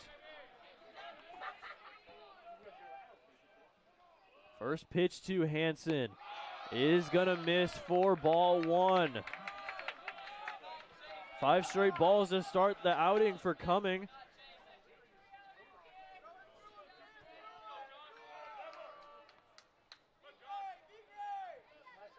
Here's the 1-0. Inside, a bit high, it's 2-0. Make it 6 straight. And that'll bring out a mound visit from one of the Lefties coaches to coming out there on the mound alongside Will White. Coming unable to hit the zone so far through 6 pitches. Walk here would bring in the 3rd run and put Hansen as the tying run on first. Would bring up Matt Henning.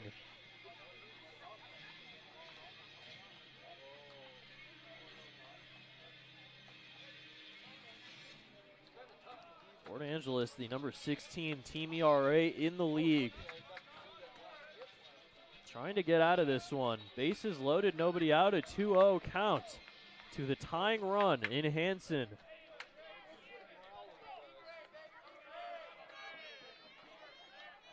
If they win in this inning, it would be the most runs they've scored in an inning all season. If they tie, they would tie there with yesterday's 5 runs in the 5th. 2-0. Inside, 3-0.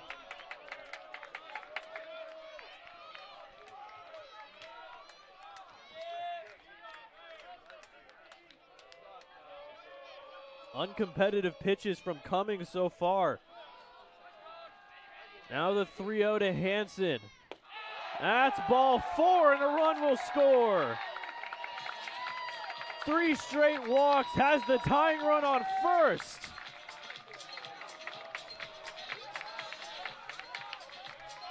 Matt Henning is here, ready to step up for his 4th at-bat. The Black Bears show some life here in the bottom of the 9th, but there's more to come. 3 runs so far, they're down 3. First pitch is right down the middle on the fastball for strike 1. First strike of the outing for Cummings so far.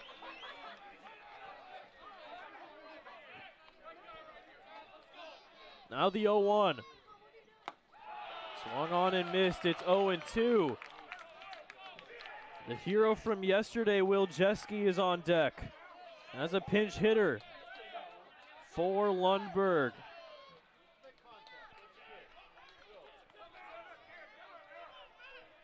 Oh-2.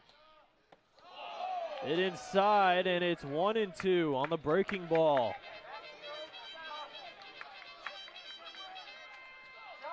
Nowhere to put him. Strikeout would be the first out of the 9th.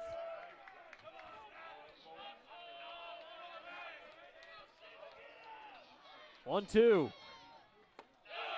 Misses low, 2-2. Great take from Henning, as that is a 50-50 call that goes his way. Now evened up at 2-2.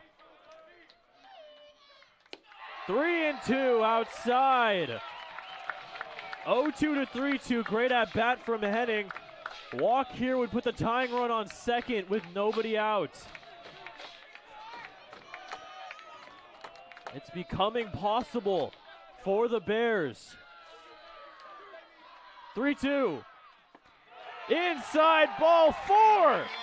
Another run comes in. That's 4 straight walks on the day, on the inning for Cumming. And it's 6-4. Will Jeske, the hero from yesterday, is in a huge spot. The tying run is on second in Hansen, and Donald Bray will make another change. We're not even going to commercial. This is too intense to go to a commercial. Bases are loaded, nobody out, bottom 9. Still nobody out. Got a double from Puff.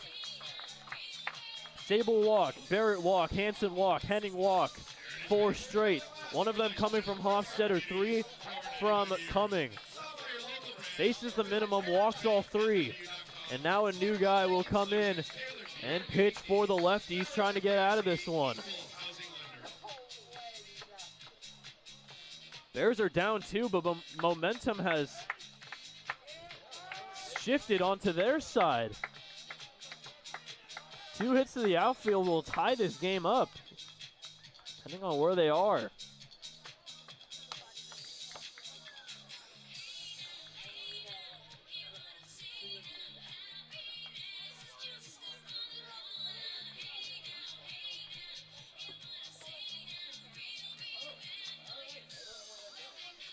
Oh, the new pitcher. Looks like it's going to be Kane Jinks. New pitcher for Lefties, number 14, Kane Jinks. Kane Jinks from Tennessee Tech, currently in the transfer portal though right now. Two-way guy. He's only pitched 1 inning so far this season. Gave up 1 earned against against Kamloops back on the 1st. Has not played in a game since the 5th. He went 0 for 3 against Nemo back on the 5th, and well, his first game in a couple weeks is coming in a huge spot. As we'll see what Jinx can do against Jeske. This is insane. The Bears have come back. They were only down 1 in the 9th. Now they're down 5, and they've taken it back to a 2-run deficit. No outs in the tying run on second. Any hit might be able to tie this game up.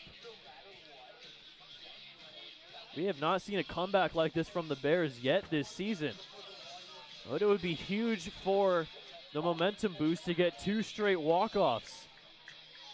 This last inning, it was very loud over in the Lefties dugout, but now there is nobody sitting down in the Black Bears dugout right now. Will Jeske, as mentioned, the 2 RBI single won it for them yesterday. 8-7. Now down 6-4 with the tying run on second. Bases loaded. Barrett on third, Hansen on second, Henning on first. And the first pitch is outside for ball 1.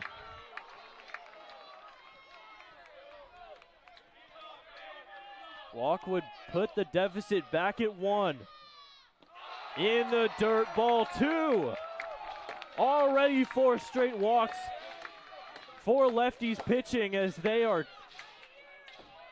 choking this game away right now. Already 3 runs for the Bears. 2-0.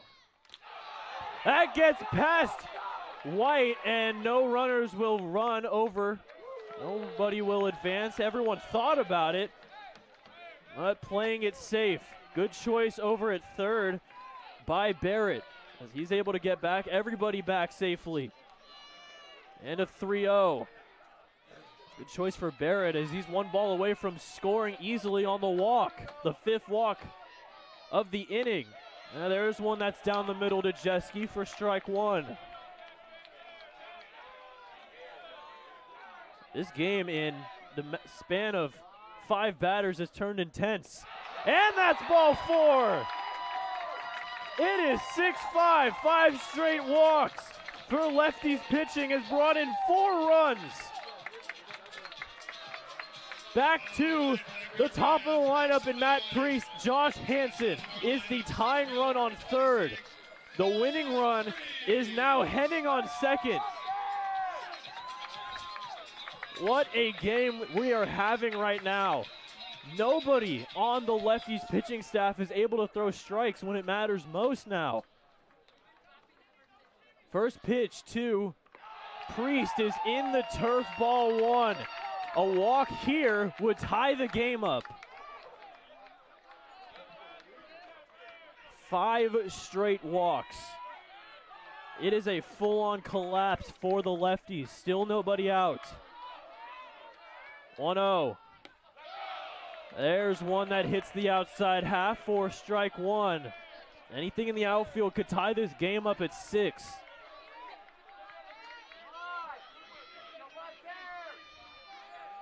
One. Inside, Priest backs up on it. It's 2-1. Priest 0-4 so far, 3 flyouts, but could have the biggest at-bat of the game for the Bears. They were down 6-1. In the dirt, 3-1. 1 ball away from tying this game up at 6. And it would bring up Sam Davidson.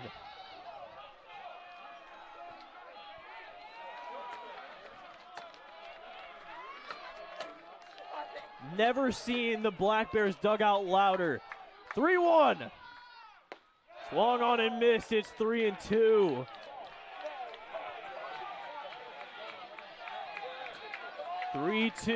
Biggest pitch of the game. Jinx to Priest. Walk ties the game. Payoff. That is called strike 3. And it doesn't seem like anybody likes that call, as Priest is out on a pitch that looked to be inside. First strikeout of the day for Jinx. And the Black Bears 2 outs away, but still in a good spot. That one's low for ball 1.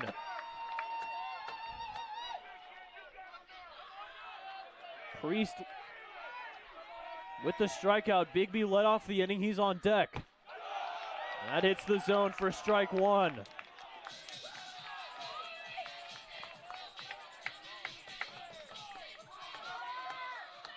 One. Low, ball 2.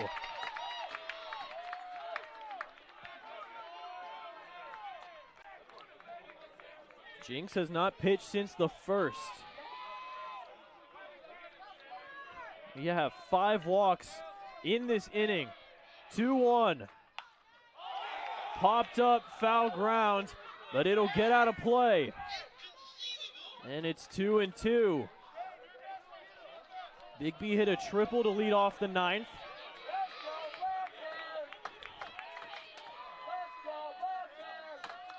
Davidson in a huge spot.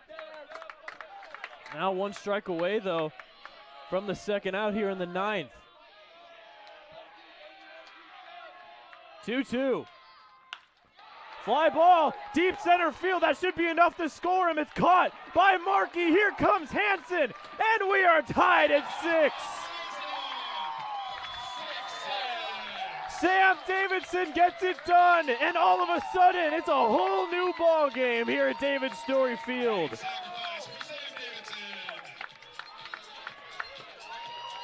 Absolute chaos in Longview. Paxton Bigby led off the inning with a triple. Little did we know how big that would be and how much would happen here in the bottom of the 9th. Runners on first and second, Henning and Jeske. First pitch to Bigby is fouled off for strike 1. It was 6-1, heading to the bottom of the 9th. And all of a sudden, the Bears are 1 swing away from winning this game. I said it would take a miracle. Miracles are happening right here at David Story Field. It's the outside half for strike 2. Someone getting warmed up in the bullpen for the Bears as they weren't expecting to. Now the lefties have given up 5. 0-2. Fly ball into deep left field. Going back on it is Matisic, and he'll make the grab for out number 3. But I bet nobody here thought that we were going to head to extras after the 6-1 deficit in the bottom of the 9th. But here we go, top of the 10th, here from David Story Field. Private leak. Why do I have a drip in my office and water on my desk? Because the roof is bad. I tried to fix it myself, sir. Didn't I tell you to call the guard? The guard? Yes, Private, the guard. Weather guard. Oh, yeah. They'll keep you dry in the rain or snow. 577-7200. They're our first defense against the weather. Now, call Weather Guard. Sir, yes, sir. Keep you dry in the rain or snow. 577-7200. Weather Guard.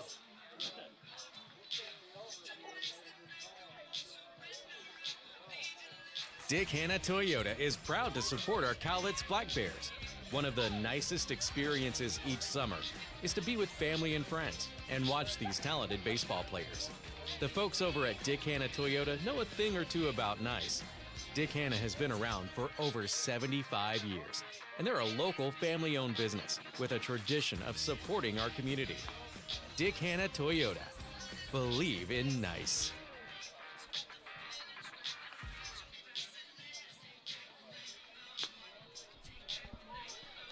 All right, well, hopefully everyone's gotten a chance to calm down after that chaotic inning, as we still have a 10th inning to play. Against all odds, we're in extra innings here at David Story Field.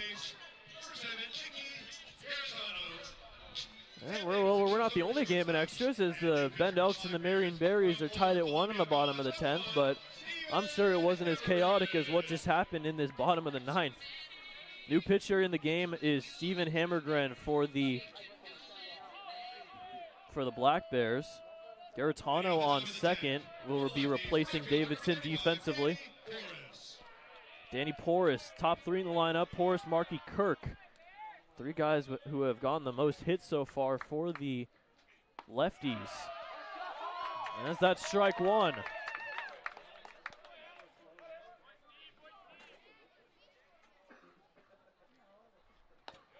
But outside, and it's 1-1.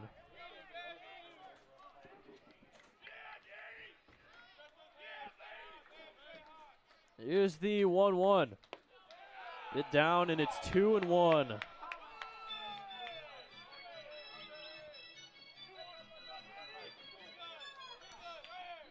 Some amazing fight from the Bears. 2-1. That misses ball 3. Porras looking to get on for the 10th straight inning. Whereas the Lefties have got on for 9 straight. 3-1. It's the outside half for strike 2, and the count runs full.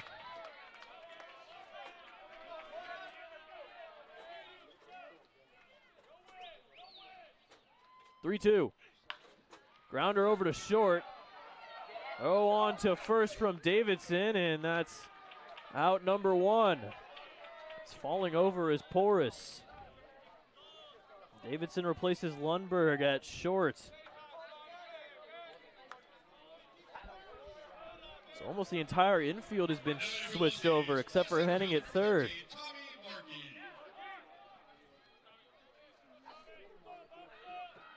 Now it's Tommy Markey with 1 out. He fouls one off, and it's 0-1.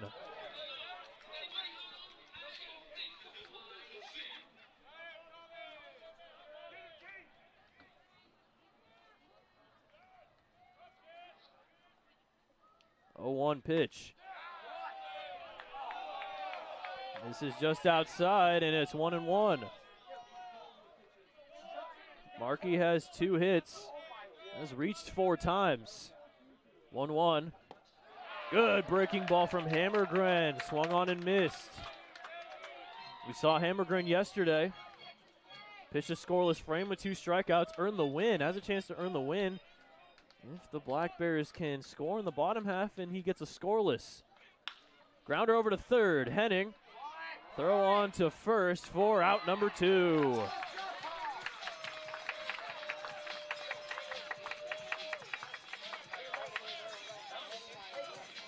Good start for Hammergren. First 2 are retired. And that'll bring up Taylor Kirk. Absolutely clutch for Hammergren. He's looking to get the best guys in the order so far today out. 1, 2, 3. Breaking ball misses, dropped by Sable. And so at 1-0. Kirk has reached in his last 3 at bats, hit by pitch and 2 singles. Here's the 1-0. This is a bit low, and it's 2-0. Would be huge to get a scoreless frame, especially with the momentum all on the Bears' side now. 2-0 pitch.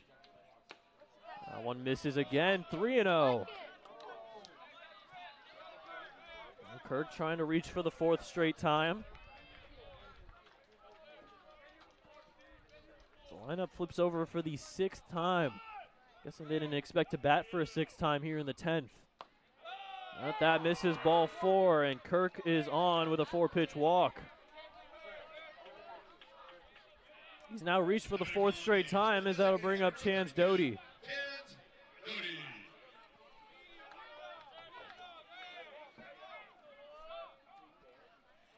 Doty has a triple in the second, otherwise has not gotten a hit in his last 4 at-bats, and he takes strike 1.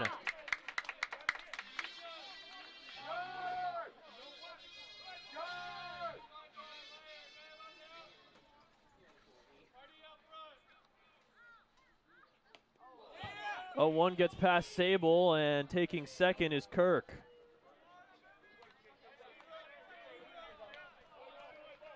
Now a 1-1 as Kirk is into scoring position, representing the go-ahead run.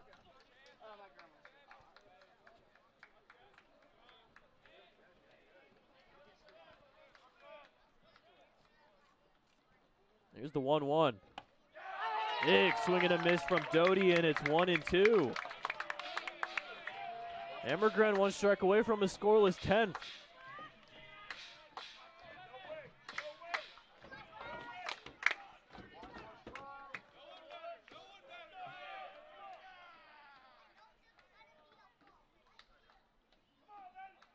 One, two. Got him looking. Hammergren gets out of the 10th scoreless. Heading to the bottom of the 10th. We're all tied up at 6. Your poor wallet. It gets misplaced, sat on, and abused by outrageous car payments. At Fiber Federal Credit Union, we think it's high time you reward your wallet by lowering your auto loan payment.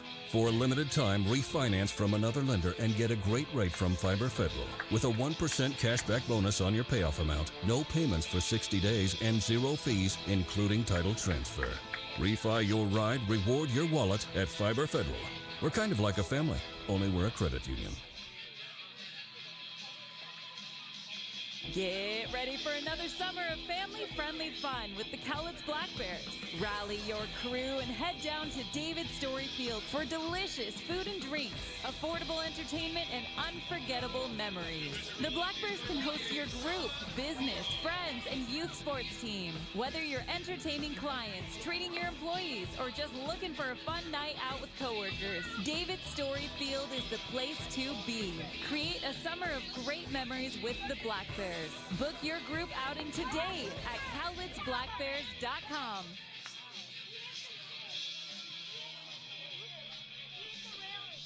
Bottom 10, Black Bears looking to win this one, and John Vara, the new pitcher for the Lefties. From Port Angeles, playing for his hometown squad, 6'9". Kind of the first thing you notice about him on the mound. From Edmonds, only pitched 5 1/3 with Edmonds this season, as gave up the walk-off hit yesterday and is back out there. We'll face off against Poffenroth, Sable, and Barrett. Barrett came in left field for Finn Stewart.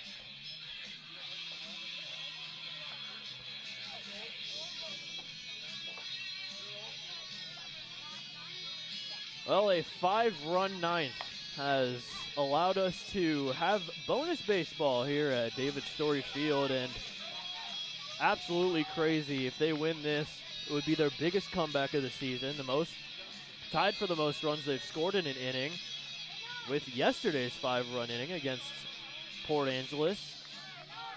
And it'll be the 2nd straight game they win after trailing after the 6th, the 7th, and the 8th.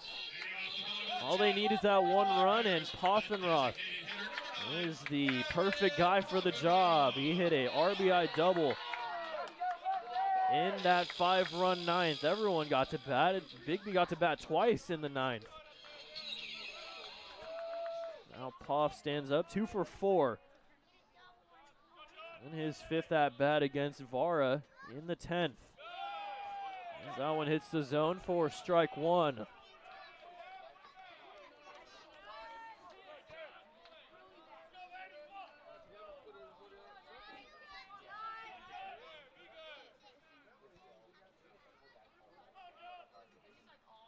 Here's the 0-1. Low and away, and it's 1-1.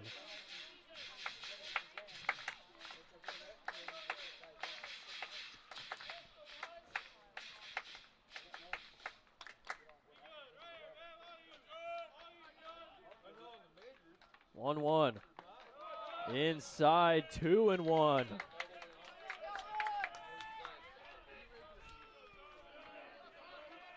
Offenroth has reached twice, single and a double. He's driven in 2 on those 2 hits. Big part of this offense that has come all the way back and are looking to win. 3-1 outside.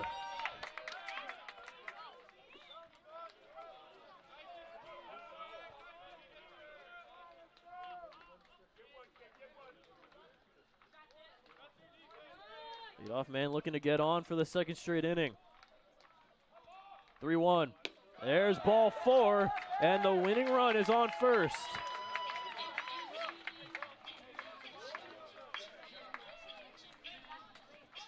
See if Dan Spencer wants to get a pinch runner. Doesn't seem like he will. Poffenroth 3 for 4 on steals so far this season. And it'll be Jarrett Sable.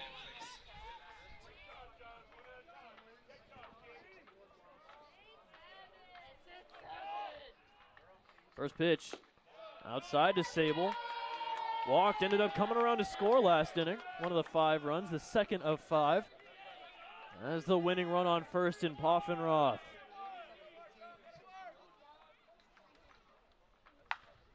Fly ball into right center field. Under it is Markey, and he'll make the grab for out number 1. Got some wood on it, but not too far. As got a little bit under it for out number 1. That'll bring up Liam Barrett. Off on first still, 1 out.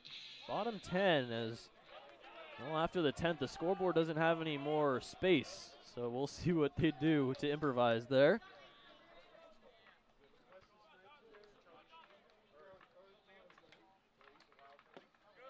That one misses low for ball 1 to Barrett. Oh, we're hitting the string of 5 straight walks from last inning. Sable, Barrett, Hansen, Henning, Jeske all walked in the 9th.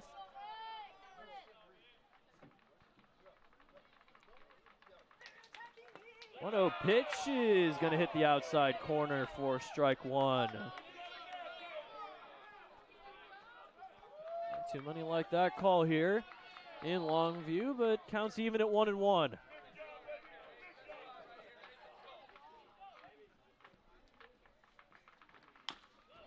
Chopper back to Vara. He'll toss to first, and that's out number 2. Runner in Poffenroth advances to second, and that'll bring up Josh Hansen. Has been involved in a lot of these clutch at-bats. Scored the winning run in the game yesterday. Scored the tying run today.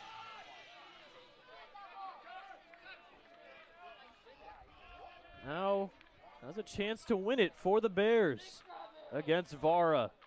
First pitch. Bid high, and it's 1-0.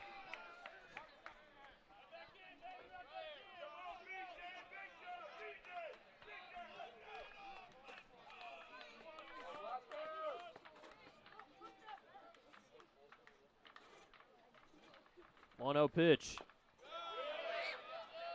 Gets a piece of it, fouls it back to the boards for strike 1. Vara trying not to be the pitcher on the mound for the walk-off for the second straight day. Gave up the hit to Jeske that got past Joyce at second. 1-1. Breaking ball gets Hansen to swing and miss, and it's 1-2. Nobody in the bullpen. If this game stays tied, we will probably see Hammergren out there for another inning.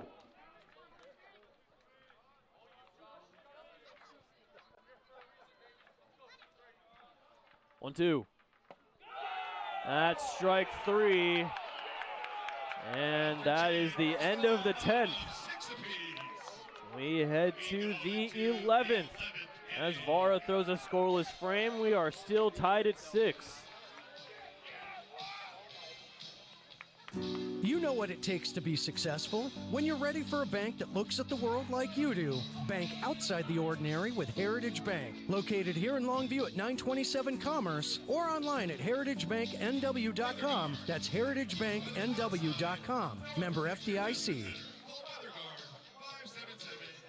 Listen up, baseball fans. Head into Safeway to score on great deals all season long. Safeway has everyone's tailgating favorites, from fried chicken and party subs to fresh cut fruit and veggie trays and tons of easy meal options. Satisfy your whole team for the ultimate game day experience. And you can save a cartload of time with Safeway Drive Up and Go. Just shop online at Safeway.com, head to the store, and we'll bring your groceries right to your car. Safeway, sponsor of the Cowlitz Black Bears.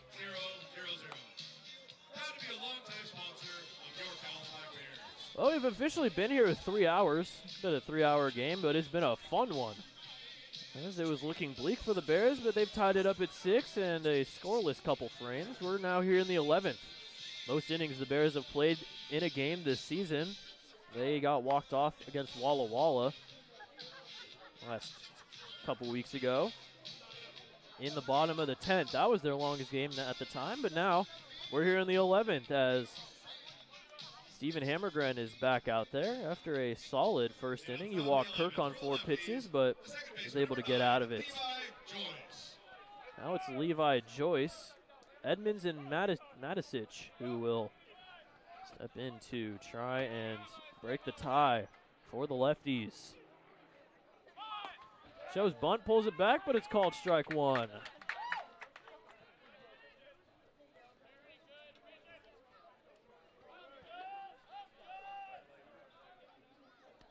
Hammergren induced 2 groundouts and a strikeout of Doty to end the 10th. Swung on and missed, and it's 0-2. Hammergren, 5'8", has some speed on the fastball, though, and good movement on the breaking pitches. Now is Joyce down 0-2 early. He kicks and deals. Just a bit high, and it's 1-2. Joyce has reached in his last 2 at-bats, single and a walk. Hasn't scored yet, but is driven in 2.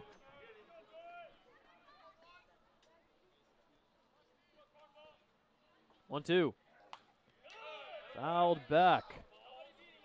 And it's still 1-2. Hey fans, let's hear it for our bad boy, Gunnar Ashby. Great job tonight, Gunnar.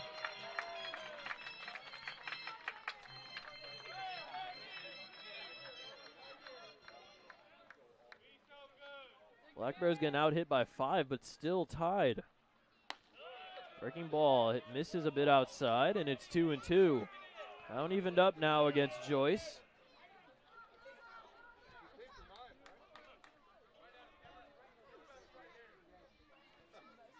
Oh, the 2-2. That one just misses outside, and it's 3-2. The lefty has reached in every inning so far today. Only 1-2-3 was in the first for Thompson. That misses ball 4, and Joyce will take the walk.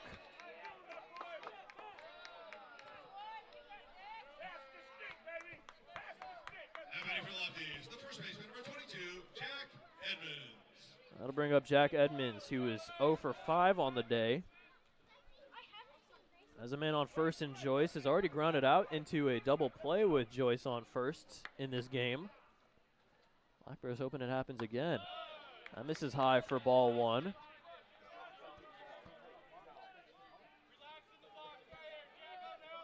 Three flyouts, 2 groundouts for Edmonds.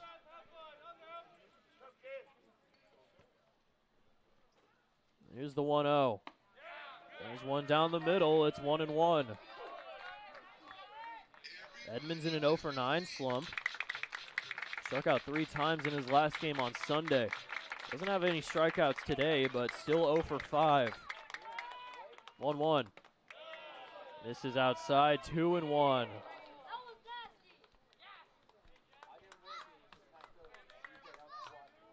Product of Brown University. But facing off against the Bears. 2-1. Grounder to third. Henning will bobble it, and everyone is going to be safe.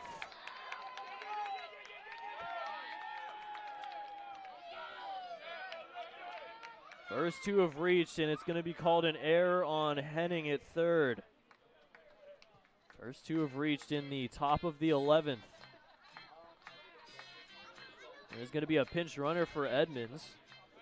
And it's going to be Jeremy Giesick.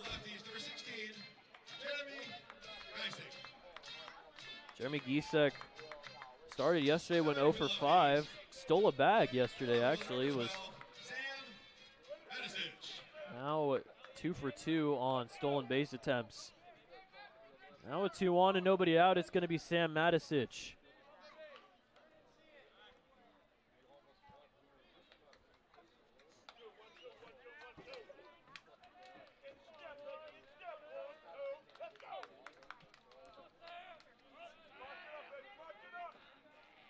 Matisic hit by 2 pitches in his last 2 at-bats. He bunts it back to the screen for strike 1 as Bigby crashing from first.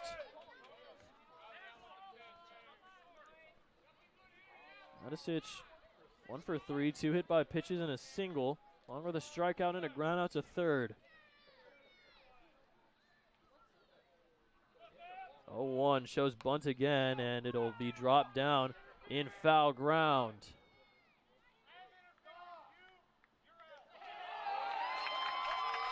It will be called batter interference, and Donald Bray will have to have a chat with home plate umpire Dylan Self. And that might mean both runners will have to move back to second and first. Batter's interference, as it looked like Matisic got in the way of Sable trying to get the bunt attempt. Umpires are going to have a chat about it. Seems like either way, the runners might have to go back their 90 feet to their respective bases. If not, it'll be 0-2. Would be really beneficial, though, if it was batter interference, because then it would put one out on the board.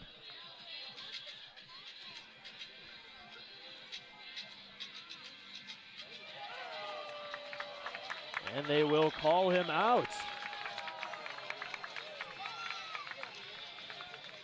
And Donald Bray getting a word or two in with the umpires. He doesn't seem to like the call. Better watch out. He might get ejected here in the 11th, but we'll have to see. Third base coach, and he seems to be getting a little fired up. The coaches, and still arguing, walking back to the third base box.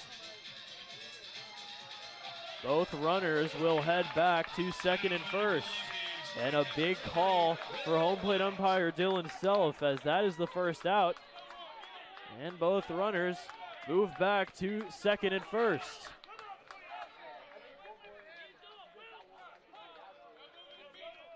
We'll bring up Will White. That one is outside, ball 1. Well, Donald Bray was not happy about that call. He was the most arguing I've seen from a head coach so far this season. And it was a pretty 50-50 call, but both umpires agree that it was the right one.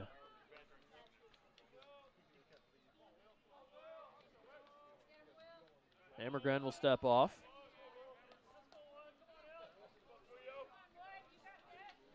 Joyce on second, Edmonds on first after the error at third by Henning.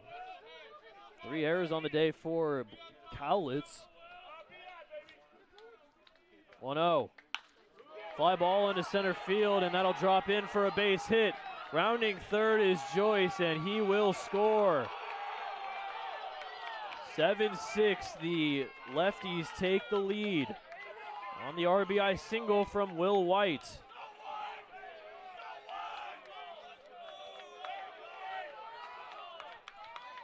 Lefties loud for a dugout that gave up a 5-run lead in the 9th.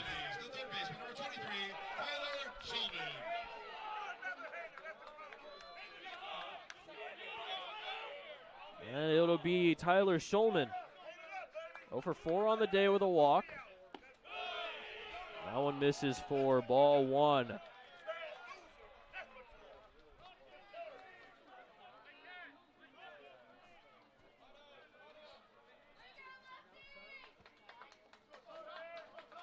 Coleman 0 for 4. Did Watkins come around to score in his first at bat? Hasn't done much since. So that one's inside for ball 2.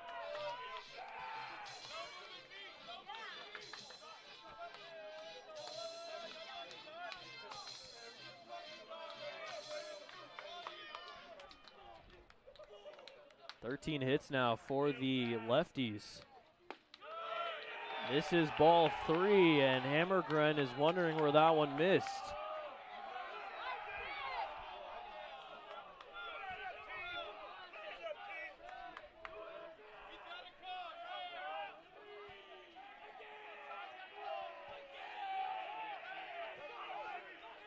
(3-0).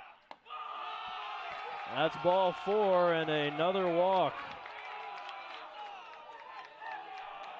That'll load them up here in the top of the 11th. One run already in for the Lefties.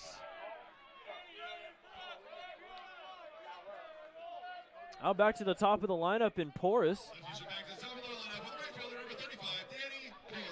One out, forced at any base though for the infield. One run already in, the Lefties have a 7-6 lead. This is low, ball 1. Hammergren's is getting a bit frustrated with the calls so far.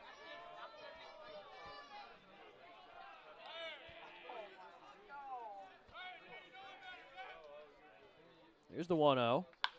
Grounder over to first, scoop by Bigby, throwing to home for 1, back to first, and a good block by Bigby.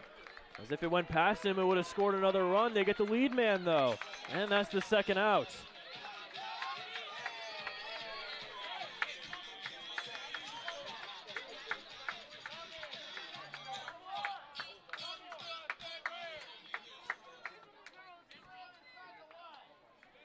Donald Bray having a conversation with Will White on third. He advanced 90 feet. Schulman's into second, and Porus is up to first. After the fielder's choice, it was a low throw from Sable. Would have been a close play either way, but Bigby does the smart move of blocking it in front of him in order to keep the ball from going past him and allowing a run to score. Now 2 outs here for Tommy Markey. Base is still loaded. Fly ball, center field, running after it is Priest, and he dives, and he'll drop it. 2 runs are in. And it's going to be a 2-run single for Tommy Markey. And he's been a guy that has been crushing Cowlitz pitching all series, and now he's driven in 2 in a 9-6 lead for the Lefties.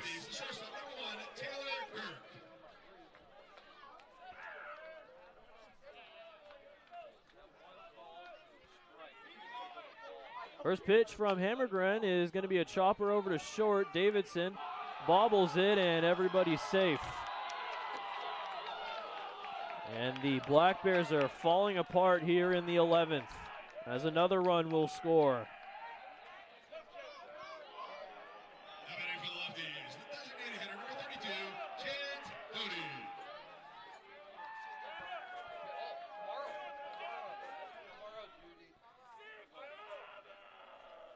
I'll bring up Chance Doty. 2 outs here in the 11th. 4 runs in though. So that one's inside to Doty, and it's 1-0. Well, the Lefties have almost batted around here. Levi Joyce started off the inning with a walk, and now he's back in the on-deck circle. 1-0 pitch. Inside, 2-0.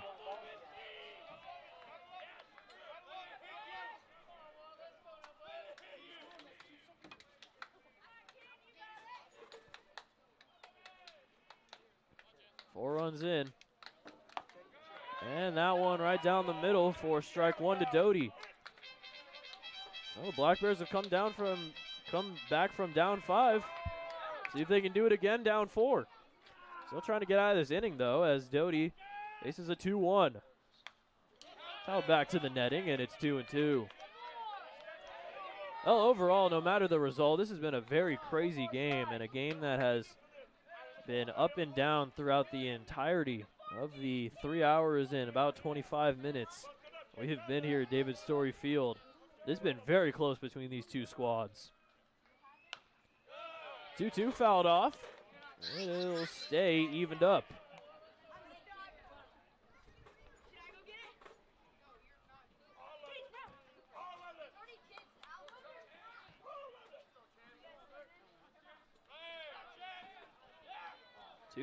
Two outs.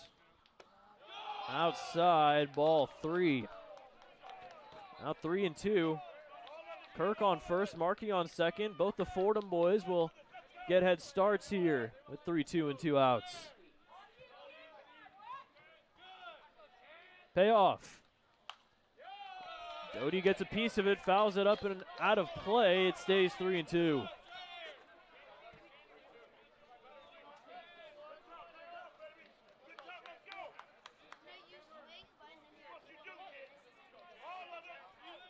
Emmergren faces another payoff, and that's ball 4.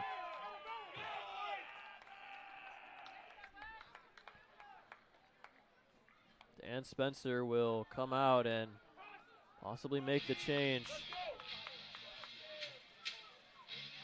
We'll have to see. There's somebody warming up in the bullpen for the Bears, but 4 runs in. It's 10-6 Lefties.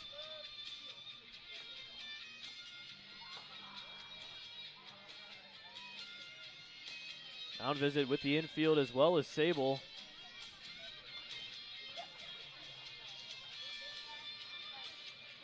Well, the Lefties seem to be back up and vibrant after giving up that 5-run lead in the 9th. It took 11 innings for them to finally come up with some runs and take a 4-run lead in the 11th.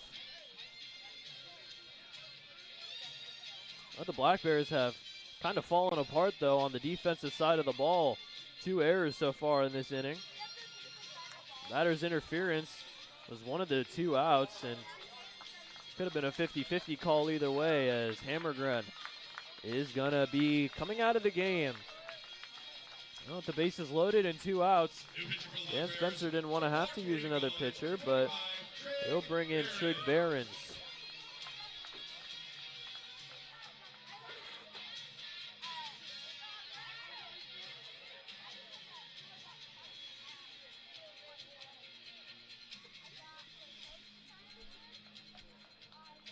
With the way this series has gone, you're not going to want to miss out tomorrow night for the 3rd game of this series.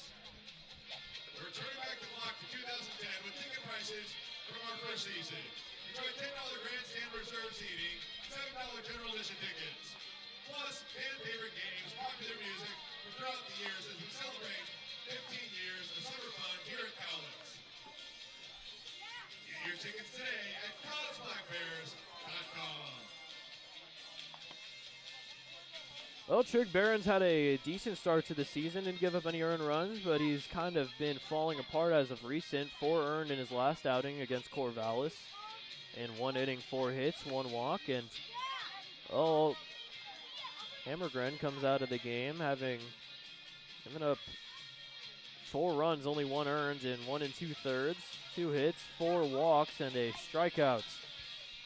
And is going to be in line for the loss if this score holds.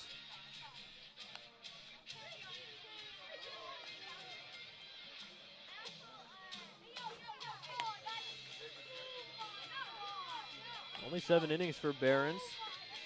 Pitched mostly in the first series. Pitched 2 scoreless against Portland. This inning so far, as it flips back over to Joyce, who led off the inning, it's been walk, error, batter's interference, walk, single, walk, fielder's choice, single, error, walk. It's been a lot of weird stuff going on in this inning and this pretty much the whole game after that 9th inning. Well, with Levi Joyce coming out there for another inning, he is there for another at-bat. He's reaching his last 3. Walked twice and a single. Overall, 1 for 3. Sac fly and 2 walks, not counting his at-bats, so He's finding ways to be productive even when he gets out. Joyce, as well as Markey, who stands on third, has been crucial in this series offensively for the Lefties.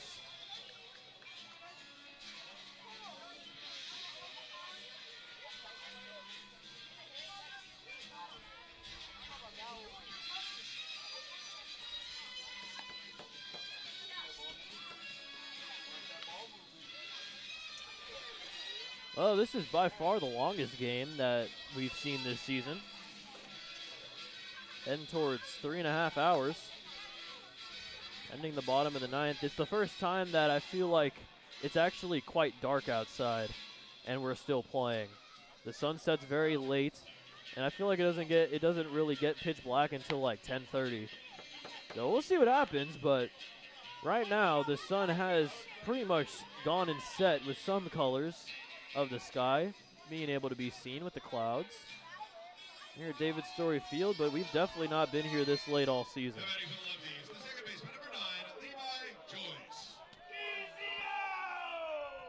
I'll bring up Levi Joyce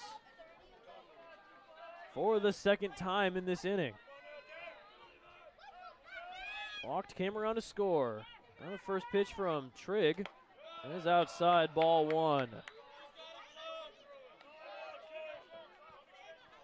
Barron's from Casper, Wyoming, played for Clark Community College in the NWAC this season, down in Vancouver, Washington. 1-0 pitch.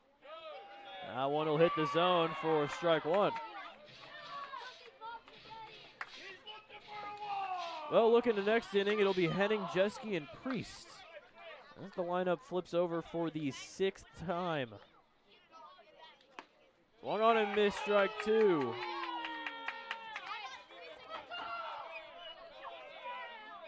It is now 10 p.m. Surprised how many kids are still here with it being 10 p.m.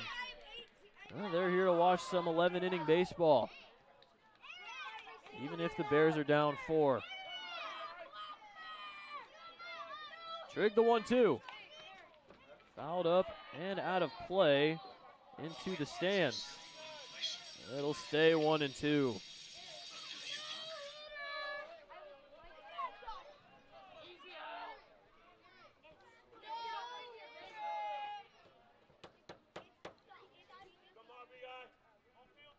Two outs, bases loaded. Doty on first, Kirk on second, Markey on third.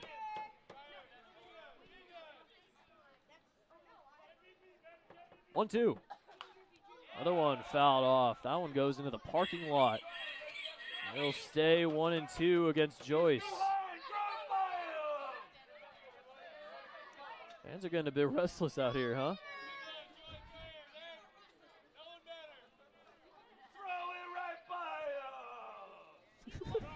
I'm sorry.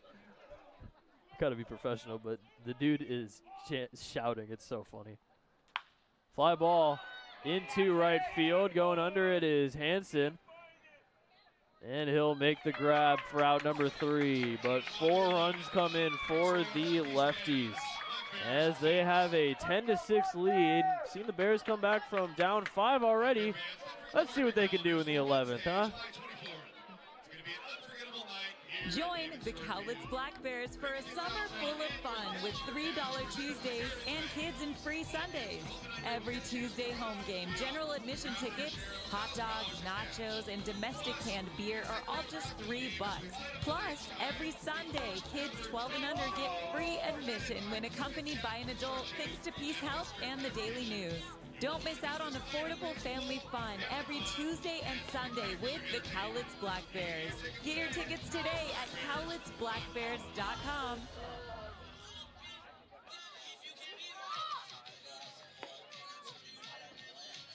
Join the Black Bears for a night to remember on Thursday, July 24th. Bring the kids out to the ballpark for the always popular Dash for Cash, presented by Heritage Bank. All kids 12 and under will get to go on the field to dash for their share of $1,000 in cash. Then, stick around after the game as the Black Bears light up the night sky with their first ever drone show, presented by Pacific Tech Construction and Western Fabrication. Tickets will go fast. Get yours today at CowlitzBlackBears.com.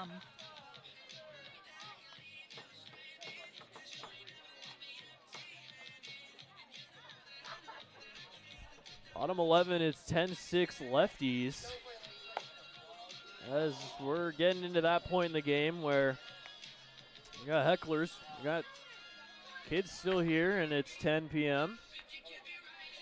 It's a crazy time when you get into extras here at David Story Field. It really gets everyone seems to start going feral.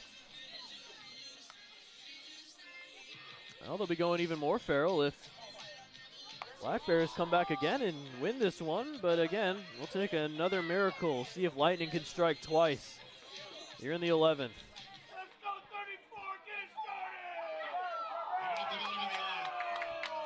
Good to see we still have some hype here in the 11th. Matt Henning leads it off against John Vara, who's back out there. Through a scoreless 10th. First pitch misses inside to Henning.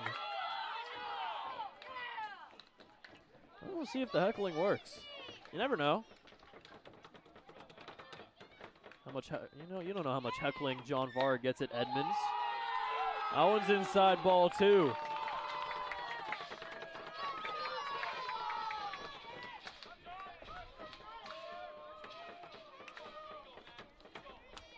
Well, that 5-run ninth started with a triple from Paxton Bigby. That one's fouled off and will get way out of play. Or strike 1.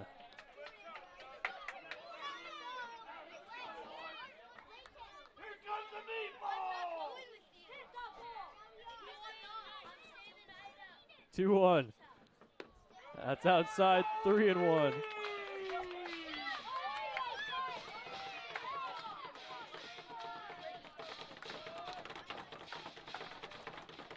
You can't see it on the broadcast. The front row has been colonized by a Little League team and a heckling father, which is so much fun as that's ball 4. And Henning will take the walk.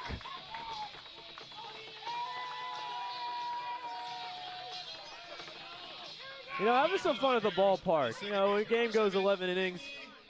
I feel like all rules come out the window once you get past the 10th. Garitano will step up for his first at-bat. Pinch hitting for Jeske, who's pinch hitting for Braden Lundberg. That misses low, ball 1. Matt Priest on deck. He is 0 for 5 today after going 0 for 5 yesterday. He's in a bit of a slump. Grounder over to short, Kirk. No play at second, but we'll head to first for out number 1.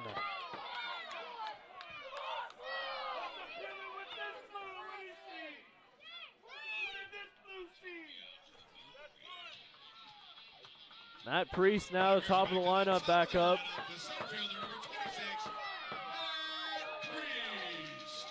Matt Priest is going to stand in for his 6th at-bat as the hecklers are making some noise.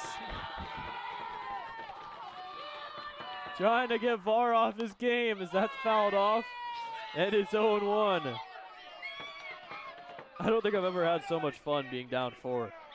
Just watching these guys in the front row just absolutely go crazy.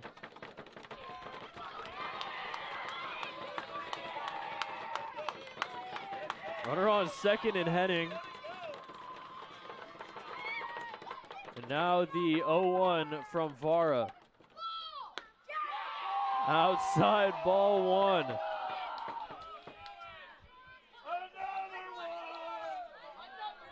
Four in the 10th from the Lefties. They have a 10-6 lead. First time scoring since the 5th inning. Swung on and missed, and it's 1-2.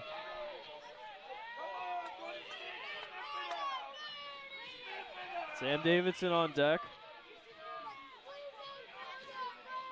Seen everybody on the bench be used except Carmona Jr. and Meissner. I don't think we'll see Carmona Jr. He's dealing with a bit of an injury right now.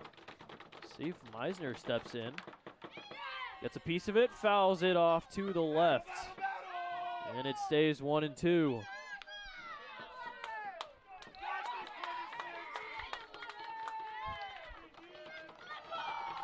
Six runs, 7 hits, 4 errors, the most in a while for the Bears. They've been playing good defense the past week or so. Now the 1-2. Swung on and missed, dropped third, but Priest will get tagged, and he is gone swinging for out number 2.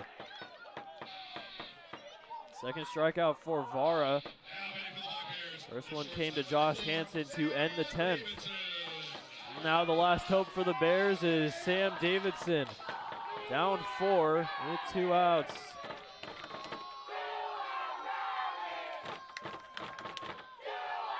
It's gone haywire. It's fully gone haywire. That's inside for ball 1.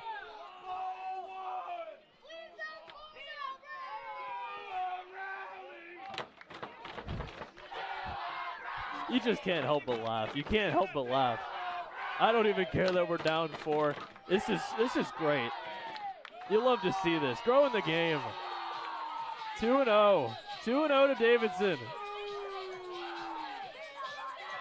Makes me want to root with them, but I can't. I gotta try my best to be professional with this happening in front of me.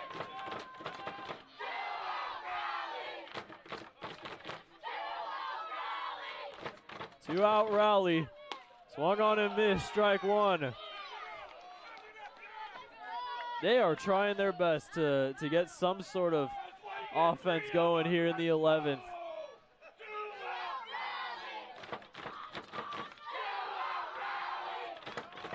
They are going crazy. They're the only ones making noise right now. At least all the one I can hear, as that's outside for ball 3.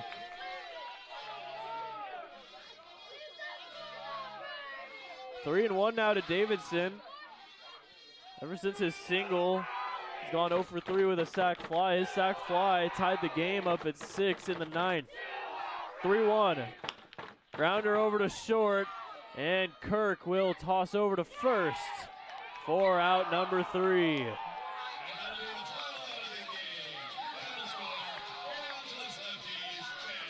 Well, the Bears tried to make a comeback and they ended up doing it, tying the game, sending it to extras, but bit of a meltdown in the 11th allowed the Lefties to take advantage and win this one 10-6, splitting the series up at 2 games apiece. Even though the Bears lost, it was a fun game. It was a really fun game, and a game between both squads that played very well, played close, played an intense matchup. And we'll see more intensity tomorrow with the rubber match at 6:35 here at David Story Field. For now, everybody here has to get some sleep because it has been a very long day. 3.5-hour game is a lot. But for everybody here at David Story Field in the press box, I'm Evan Patoka. We will see you tomorrow for Game 3 of this 3-game series between the Lefties and the Black Bears.